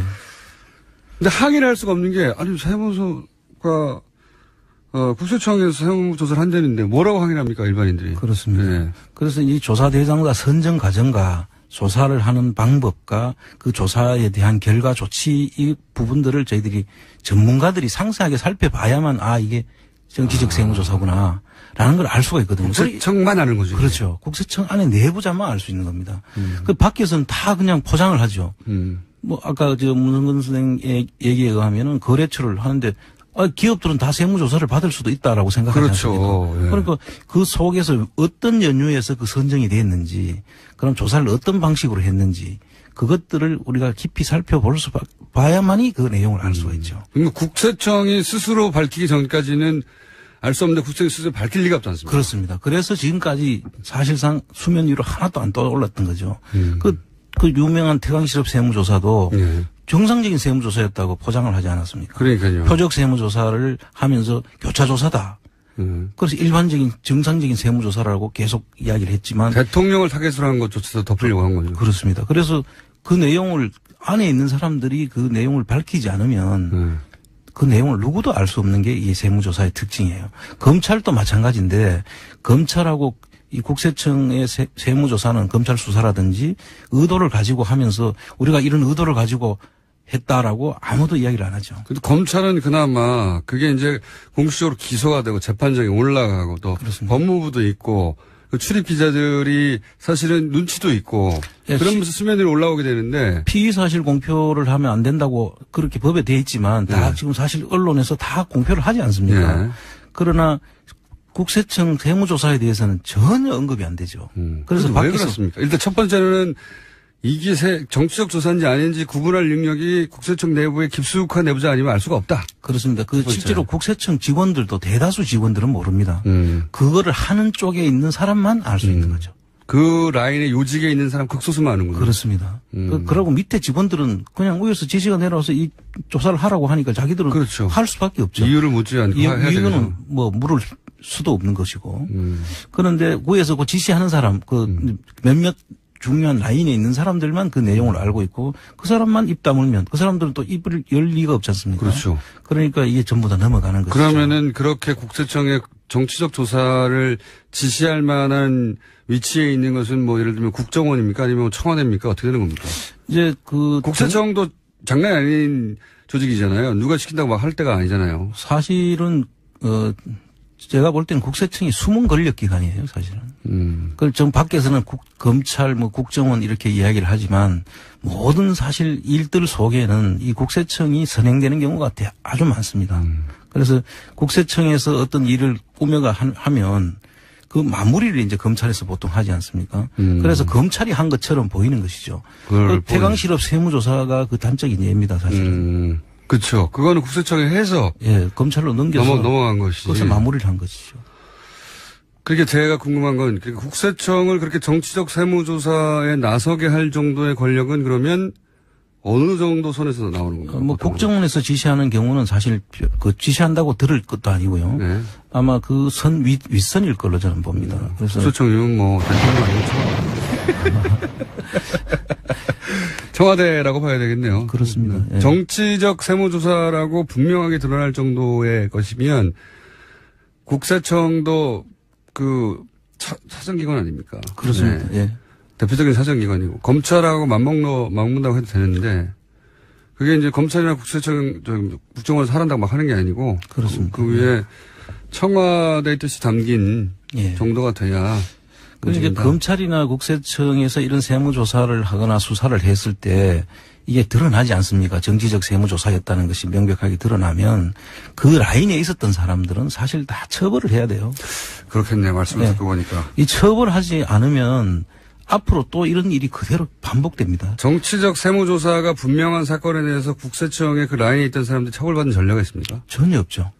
국세청은 항상 피해갔군요. 국세청뿐만 아니라 검찰도 사실은 뭐 한 번도 자체적으로 처벌을 하거나 한 일이 없죠. 하지만 검찰은 또 정권이 바뀌고 그것이 연루된 사진이 나오면 옷 벗기도 그런 게 있는데 예. 국세청은 그런 게 없죠. 국세청은 누가 조사했는지 자체를 아예 감추니까요. 그리고 이 내용을 알려주지도 않습니다. 그 81조에 의해서 비밀 유지 의무가 있거든요. 그러면 정권이 그 정부가 굉장히 강력한 의지를 가지고 외부에서 이 사안을 뒤져보고 그 책임 소재를 따져야지 가능하겠네요.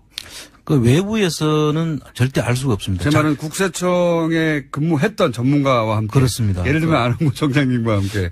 그런 이제 내부에서 그걸 같이 경험하거나 그 내용을 보면은 그 이게 어떤 조사인지를 알 수 있는 사람들이 있거든요.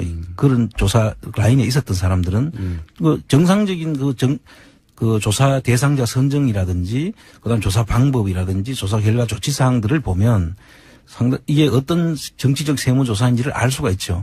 그러나 바깥에서만 있던 분들은 이게 도저히 알 수가 없다. 도저히 알 수가 없습니다. 그러니까 국세청 내부에 예를 들어서 TF를 구성해가지고 자체적으로 맡겨놔서는 될 일이 아니다 이게. 그렇습니다. 그리고 우리가 보통 블랙리스트, 화이트리스트를 이렇게 하지 않습니까? 그런데 이 세무조사도 화이트리스트가 있습니다. 예를 들면 어떤 조사는 또 봐주기 조사가 될 수도 있죠. 무조건 봐주기. 덮어주고. 재벌이나 예. 또는 정과가 유착됐다든가. 예, 그런 어떤 목적이 있을 경우에는 네. 또 겁만 주고 말기 위해서 일부러 그 조사 자체를 하고 어느 정도는 또 덮는 그런 조사도 있을 수 있죠. 정치적 목적으로. 즉 이것은 내가 해야 밝힐 수 있다고 지금. 정장님 말씀을 하신 걸로 벌써 시간이 다 됐네요. 예. 그렇습니다. 오늘은 여기까지 하고 사실 오늘은 이제 정책 세무조사 디테일 하기로 했는데 다음 시간에 하기로 했습니다. 네, 지금까지 안홍구 청장님이었습니다. 감사합니다. 예, 감사합니다. 월요일날 뵙겠습니다. 안녕.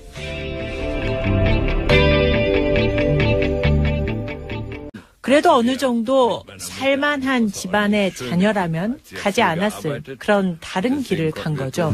제가 다른 길을 가기는 했지만 이것이 제 인생에 한 번도 해가 되었거나 어떤 불이익을 크게 끼쳤다라고는 생각하지 않았습니다. 저희 어머님이 저희를 사랑으로 키우셨고 또 무한한 자유를 주셨기 때문에 저는 저의 유년 시절이 행복했다고 생각합니다. 제가 자료를 보니까 22살이어서 대학 입학 자격을 얻으셨습니다. 그런데 변호사 자격을 취득한 건 1976년이에요. 그래서 따져보니까 대학 입학 자격부터 변호사까지 14년이 걸렸어요. 14년이. 그리고 그 사이에 뭐 하셨는지 전혀 없거든요. 20대 초반부터 30대 중반이 되는 14년 동안 무슨 일을 하셨는지 14년 동안 계속 변호사 시험이 떨어진 건지. Ich habe außerordentlich kurz studiert. 추측하시는 것보다 솔직히 저는 공부를 좀 잘하는 편이었습니다. 그래서 지금 14년이나 제가 떨어졌다가 고배를 마시고 공부만 했다고 생각하시는데요. 사실은 그렇지 않아요. 저는 독일에서 다른 학생들보다는 빨리 학업을 오히려 마친 편이었어요. 9개 학기, 즉 4.5년 만에 학업을 마쳤는데요. 저희가 가난했고 제가 돈을 빨리 벌어야 했기 때문에 오히려 공부를 여유 있게 할 수가 없었어요. 그래서 굉장히 빨리 공부를 마치려고 노력했던 편인데요. 시간이 이렇게 걸렸다 하는 것은 말씀드리면 4.5년 정도 9학기에 걸쳐 학업을 마치고 나서 독일은 일반적으로 실습을 합니다. 그래서 법원 시보로도 실습을 하고 로펌에 가서도 시보를 하고 또 검찰청에서도 시보를 하는 이런 실습 기간이 긴데요. 지금 76년이라고 하신 것은 제가 시험에도 다 이미 합격하고 로펌에서 말하자면 그 월급쟁이 변호사라도 일을 했던 그런 것들을 다 지나서 1976년에 제 법률 사무소를 낸 것이 76년이었다는 뜻이었습니다. 의심이 많으시니까 성적표도 보내드릴 테니까 청취자분들께 꼭 공개해 주시기 바랍니다. 1980년에 연방하원 선출이 처음 되셨는데 이때가 그러면 30대 후반이네요. 예. 정치를 왜 시작하신 건지. Das hat zu tun mit meiner Kindheit. 저희 집이 워낙에 가난하였습니다. 그러다 보니까 교육의 기회는 곧 힘이다. 교육만이 힘이라는 그런 생각을 일찍 했습니다. 그래서 저의 삶에 있어서 항상 누구나 무상 교육을 받도록 해야 한다라는 것에 제 정치 삶을 바쳤다고 해도 과언이 아닙니다. 그래서 가난한 집 아이들도 부모의 돈이 없어도 열심히 노력만 하고 교육을, 즉 대학 교육을 돈 없어도 받을 수 있는 기회가 있다면 부모가 가진 부에 관계없이 자기 삶에서 성공할 수 있다는 것. 그래서 저는 교육에 있어서 교육의 정의, 모든 사람에게 있어서의 무상교육, 이것을 위해서 헌신했다고 생각합니다. 즉 교육에 있어서의 이러한 정의를 세우기 위해서 필요한 것이 곧 정치였고, 그래서 저는 정치인이 됐습니다. 본인의 이상을 본인이 직접 가능하다는 걸 보여준 셈이네요? 맞습니다. 예를 들어서 무상급식이나 무상교육을 해야 되겠다고 생각했던 정치인들도 많았을 텐데 결국 총리까지 되는 사람은 극소수에 불과하거든요. 그 극소수만 갈 수 있는 자리까지 갈 수 있었던 건 본인의 어떤 자질 때문이라고 생각하는지 그게 궁금합니다. Ich glaube, man braucht doch 첫째, 야망이 있어야 된다고 생각합니다. 자기가 정말 되고 싶은 것을 열렬히 추구하는 그런 마음. 두 번째, 열정이 필요하죠. 다른 어떤 것보다도 나는 이것이 정말 되고 싶다 하는 열정. 그 다음에 세 번째는 커뮤니케이션 능력이라고 생각되는데, 커뮤니케이션은 사실 정치에서 가장 중요한 자질이라고 볼 수도 있습니다. 왜냐하면 정치라는 것이 사람을 이해하고 사람과 소통해야 되고 그들을 감지할 수 있어야 되는데 이것은 탤런트라고 생각합니다. 그리고 제가 지금 말씀드린 이 모든 것들은 태어날 때 갖고 태어나는 것이라기보다는요, 정치적인 삶을 하는 그 프로세스 과정에서 자연스럽게 배워나가고 생겨나가는 일종의 프로세스라고 생각합니다. 네. 본인에게 이건 남들보다 나한테 특별히 있는 유난한 능력이다. 그런 거를 느껴본 어떤 본인의 자질은 없는지, 요건 내가 너무 잘하는 것 같아. 그런 게 없었는지. Nein, das kann ich ja nicht machen. 이것만큼 내가 이러하지라는 표현들은요, 자화자찬이라고 생각합니다. 사실 자화자찬은 해서는 안 된다고 생각을 하고요. 타인과의 비교도 항상 부적절하다는 생각을 갖고 있는데요.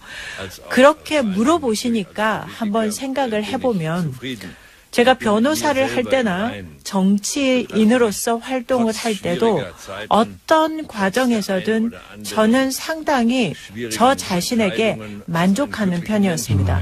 때로는 극심하게 어려운 시기도 있었고 또 매우 내리기가 어려운 결정들도 있었어요. 그래서 그렇게 고심하고 괴로운 순간들이 800만 달러 지원하겠다는 얘기도 검토 중이라는 얘기도 나오지 않았습니까? 네, 어제 정부가 밝힌 바인데요. 국제기구의 대북 인도 지원 사업에 800만 달러를 지원하는 방안을 검토 중이라고 밝혔습니다. 유니세프, 세계식량계획 등 유엔 산하 국제기구 요청에 따른 대북 지원 사업에 대한 논의를 할 거다라는 겁니다. 알겠습니다. 방금 한 줄 속보인데 북한이 또 미사일을 발사했네요. 예. 네, 합참에서 밝힌 바인데요. 북한이 평양 일대에서 동쪽으로 미사일을 발사했다라고 속보가 떴습니다. 아직은 속보고요. NH가 보도한 거고, NHK가. 이제 유엔 안보리 대북 제재가 있었으니까 북한도 한마디 해야 되는 거죠, 지금. 예. 그런데 이제 저는 틀림없이 800만 달러, 유니세프가 지원한 거긴, 요청한 거긴 한데, 이 얘기를 검토 중이라고 하면 또 이제 보수정당에서는 공격을 할 거예요. 보수정당은 항상 일관된 태도로 그래왔으니까요. 근데 그래서 모든 대화 채널을 다 끊어버렸지 않습니까? 네. 저는 이럴 때일수록 이런 돌파구가 필요하다고 봅니다. 네. 서로 총을 쏘고 막 전쟁할 때 1차 대전, 2차 대전 이럴 때도 각국 정상은 계속 대화를 했어요. 채널을 돌리고. 어떻게 아무 대화도 안 하고 있습니까? 자, 네, 그래서 대화와 관련된 이야기도 있는데 NHK 방송에서 보도한 바인데 북한의 외무성 부국장이 스위스에서 미국의 전 국무부 동아태 차관보와 일본의 외무성 간부를 만나서 유엔 제재 등 현안을 논의했다고 합니다. 그러니까요. 미사일을 쏘고 동시에 대화를 하고 우리 정부와의 백채널은 어떻게 되는 건지 사실은 그런 뉴스는 아직 안 나오고 있는데 있는 건지 없는 건지 뭐 있어도 사실 있다고 말을 안 하겠죠. 현 상황에서는. 백채널은 돌아가야 하는 겁니다. 제스처는 있어야 하는 거고. 자, 다음 뉴스는요. 네, 앞서 공장장께서 오프닝으로 이야기하셨던 소식인데요. 이명박 정부의 국정원 블랙리스트와 관련해서 이번에 정말 저열한 지시를 한 문건이 나온 겁니다. 국정원 심리전단이 2011년 여름에 배우 문성근 씨와 김여진 씨의 부적절한 관계를 꾸며내서 이미지를 실추시키는 내용의 계획서를 작성하고 상부에 보고했다라고 합니다. 또 실행에 옮겨졌고요. 알겠습니다. 이야기는 저희가 당사자로부터 직접 듣기로 하고 사실 핵잠수함도 필요 없어요. 미국 본토에서 쏴도 25분 30분이면 평양까지 날아가요. 뭐 여기다 갖다 놓습니까? 정말. 네, 블랙리스트 이야기가 나가서 또 돌아가신 거죠? 갑자기 생각이 나가지고. 예. 자, 블랙리스트 이야기 있고요. 블랙리스트 뉴스는 뭐 쏟아지고 있습니다. 계속해서 MBC도 자체 블랙리스트 있다는 얘기 나오고 KBS도 나오겠죠. 그거 다 자세하게. 자, 최근에 또 BBK가 자꾸 수변 위로 올라오고 있잖아요. 이 뉴스도 뉴스공장의 관심사인데. 네. 어제 대정부 질문에서 박영선 의원이 또 관련된 의혹을 제기했습니다. BBK 가짜 편지 사건과 관련한 새로운 증거가 있다라고 공개한 건데요. 자신이 받은 문자 메시지를 보여준 겁니다. 이 해당 메시지에는 박영선에게 제 본의가 아니었음을 사죄드리며 기회가 되면 정식으로 사과하겠다라는 내용인데요. 그러니까 가짜 편지를 발표한 검찰의 발표가 전부 거짓이다라는 내용이 있습니다. 이게 뭐냐면 BBK 전문가로서 이게 뭐냐면은 기획입국 이런 단어 생각나시죠? 당시 네, 2007년이었습니다. 한마디로 하면 민주당이 BBK를 이명박 후보에게 죄를 뒤집어 씌우기 위해서 만들어서 뒤집어 씌우기 위해서 김경준과 짜고 김경준을 입국시켰다. 네, 기획해서 입국시켰다라는 거죠. 이런 설을 주장했어요. 당시 새누리당에서. 근데 이제 그걸 나중에 선거 막판에 그걸 입증하는 편지라면서 흔든 게 하나 있어요. 네. 근데 내용이 뭐냐면 김경준 씨하고 교도소에 같이 수감됐던 모 씨가 김경준 씨에게 편지를 보냈다. 근데 내용이 뭐냐면 큰 집, 당시 노무현 정부 청와대를 의미하는 거죠. 큰 집과 무슨 약속을 했던 간에 이용당할 거다. 그러니까 하지 마라. 이렇게 만류하는 그런 내용이에요. 근데 이 편지가 날조된 거라고. 3년이 지나고 나서 그 수감자의 형제가 고백을 합니다. 내가 썼다고 그거. 가짜 편지라는 거죠. 근데 자기가 왜 썼냐 했더니 양모 씨가 뭐 언론에 보도했으니까 얘기하죠. 양승덕 씨가 초안을 만들어서 자기한테 줬고 자기는 그래서 그 편지를 마치 보낸 것처럼 국제우편 영수증 조작해가지고 만든 거라고. 그러면 이제 여기서 질문은 그 양모 씨는 대학교에 근무하는 그냥 대학교의 직원이었거든요. 무슨 정치권에 있는 분이 아니었어요. 이런 분이 이걸 왜 하지?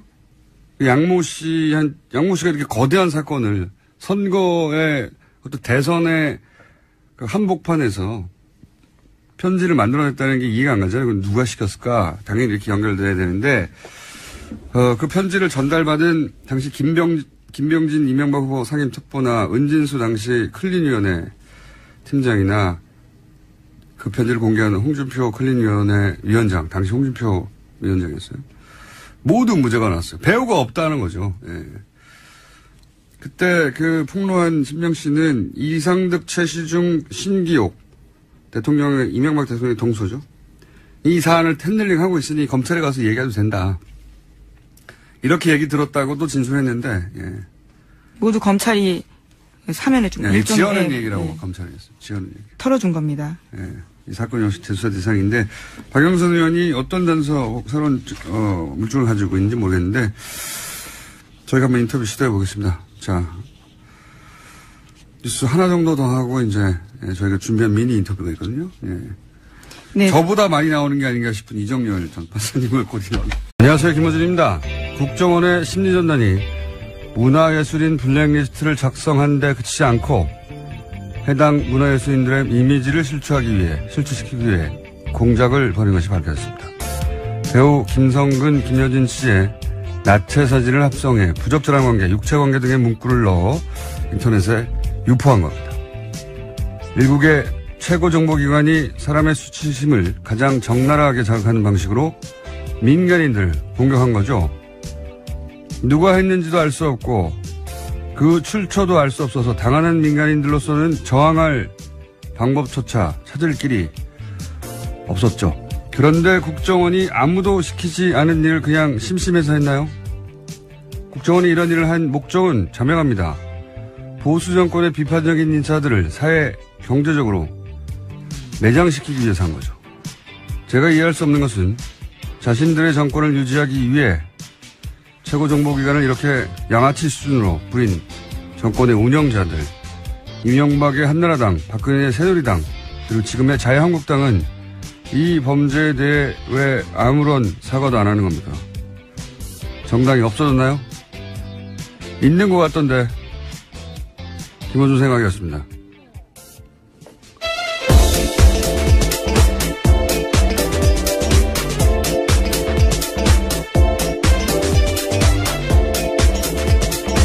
시사인의 김은지입니다. 국정원이 참 여러 가지로 우리를 놀래키는데 네, 정말 저열합니다.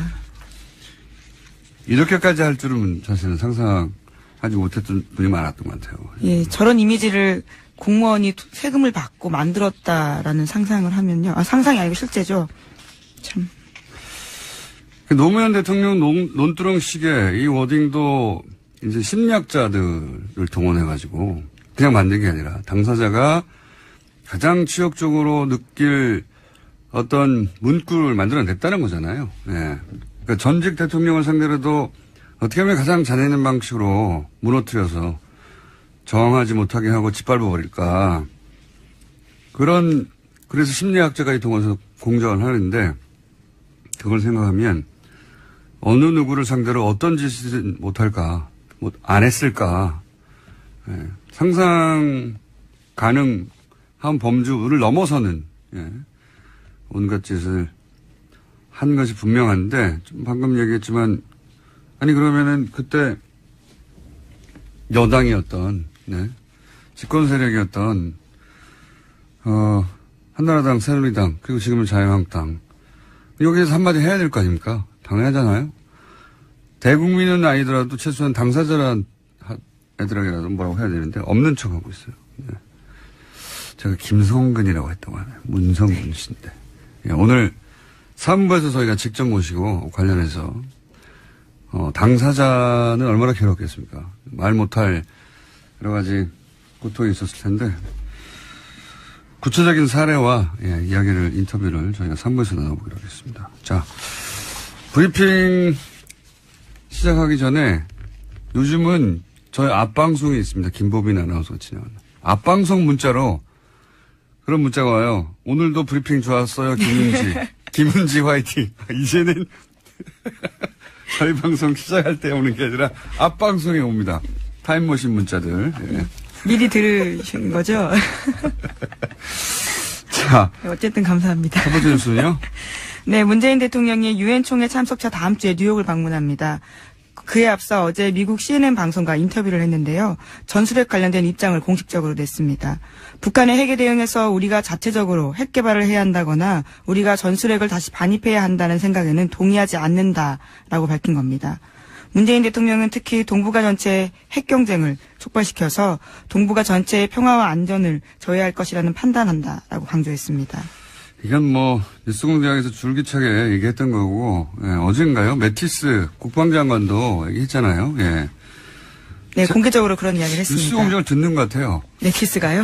왜냐면은 제가 위치가 뭐가 중요하냐고, 우리 땅에서 쏘건, 동해에서, 혹은 서해에서 핵잠수함에서 쏘건, 뭐가 중요하냐고, 게다가 더 구체적으로 얘기하면, 이거 조그만 핵폭탄이라고 그랬잖아요. 예. 그거는 이제 비행기 실어서 떨어뜨리거나 해야 되거든요. 핵잠수함 수속이 더 빨라요.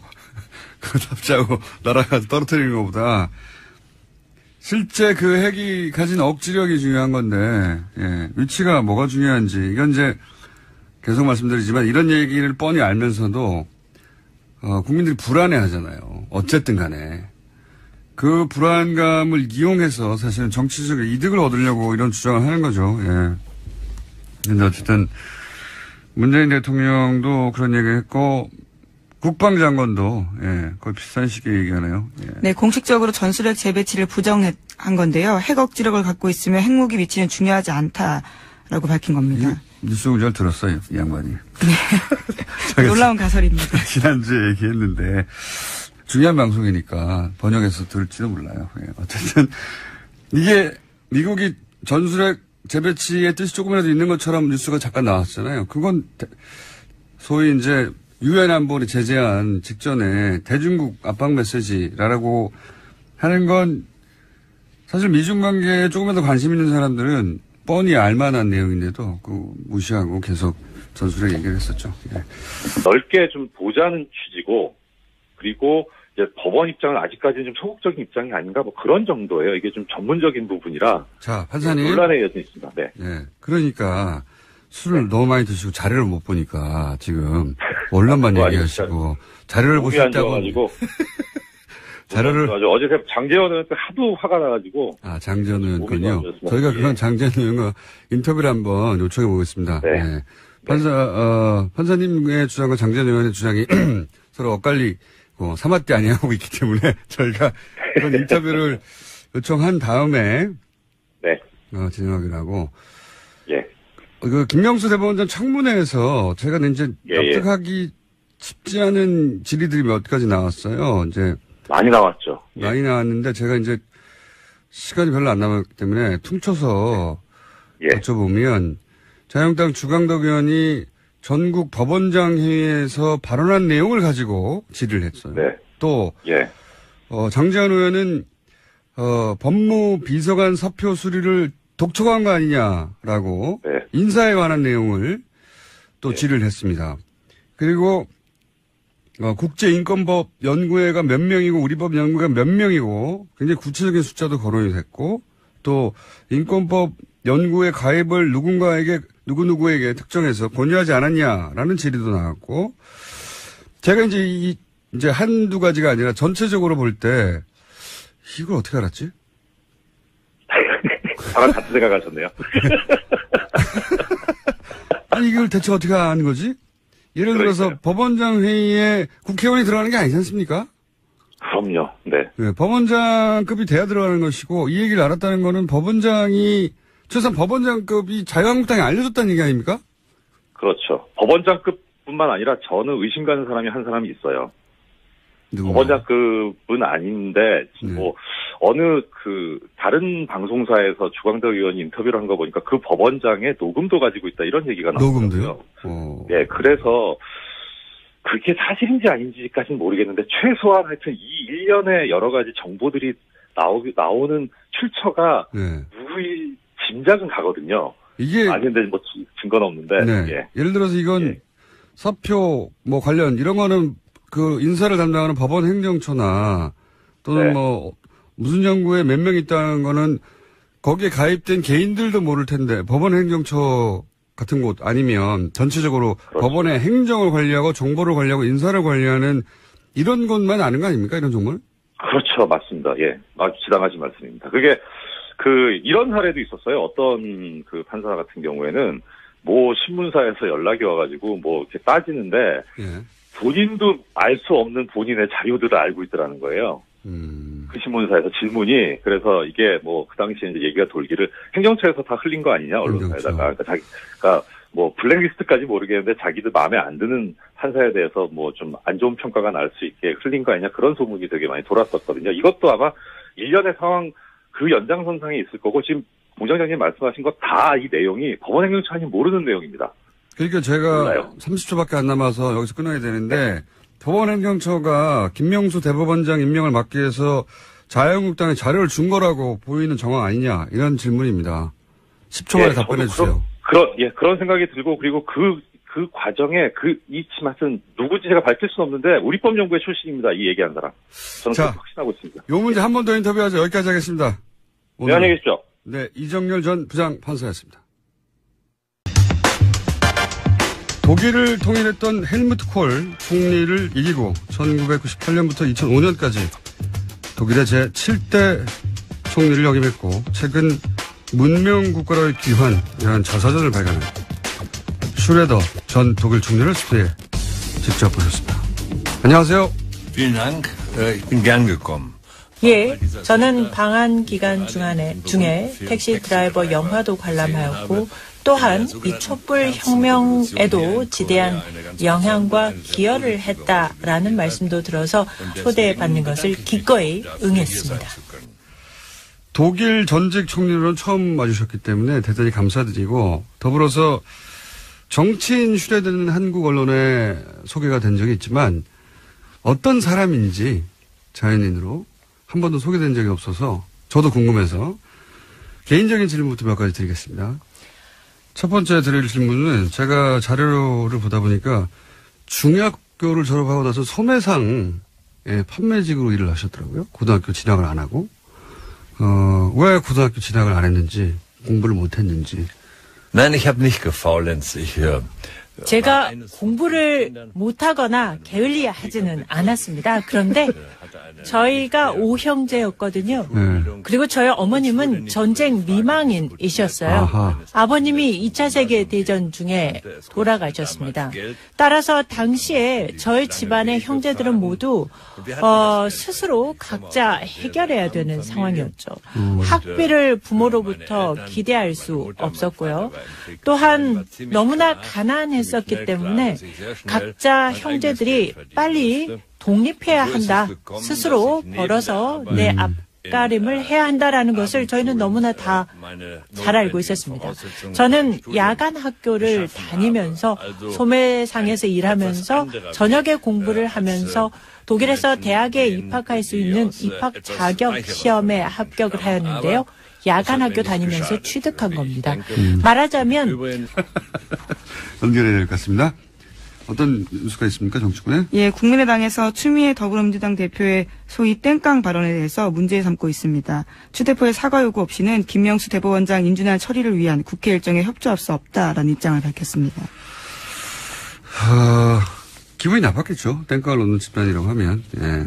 화날 수 있죠. 근데 정치가 원래 그렇게 말로 치고 박는 거고, 뭐 조롱도 하고 면박도 하고, 어느 나라 그래요. 다른 나라 국회 진행되는 거 보면 서로 그냥 날선 공방, 뭐 유머를 좀 섞어가면서 하기도 하는데, 근데 이제 추미애 대표만 땡깡 놓는 집단이라고 했냐, 안철수 대표도 문재인 청와대야말로 적폐라고 했거든요. 예. 근데 만약에 그런 말을 듣고 문재인 대통령이 나를 적폐라고 하다니 모욕적이다. 사과하기 전까지는 청와대 업무를 보지 않겠다. 이렇게 말했다고 생각해 보세요. 그럼 언론이 가만히 있겠어요? 정치적 공방하고 공적인 책무를 구분하지 못한다고 그랬겠죠. 비난이 쏟아졌겠죠. 누구도 편들어주지 않았을 거예요. 그러니까 국민의당은 추미애 대표하고 말로 싸우면 됩니다. 말로 싸우는 게 정치인데, 그래서 더 설득력 쪽이 지지를 받고, 근데 사과하기 전에는 이제 사법부 수장 자리를 공석으로 두겠다는 거죠. 일정에 협조할 수 없다는 거잖아요. 네, 원래 25일 전에 임명 절차를 끝내야 되는데요. 거기에 얽매이지 않겠다라고 밝힌 겁니다. 그러니까 이런 공방이 있다고 해서 기계적으로 양쪽 다 전달하는 건 좀 말이 안 되는 것 같아요. 자기들이 화나는 게 어떻게 사법부 수장을 공석으로 둘 명분이 되냐. 만약에 문재인 대통령이 적폐라고 했다고 청와대 업무를 보지 않는 것과 마찬가지니까 이렇게 따져야 정상 아닙니까? 저는 그렇게 생각이 되는데 항상 이 사태는 제2의 머리 자르기 사태로 벌지나 뭐 이런 식으로 기자들은 빠져나가고 같이 판단 안 하는 거죠.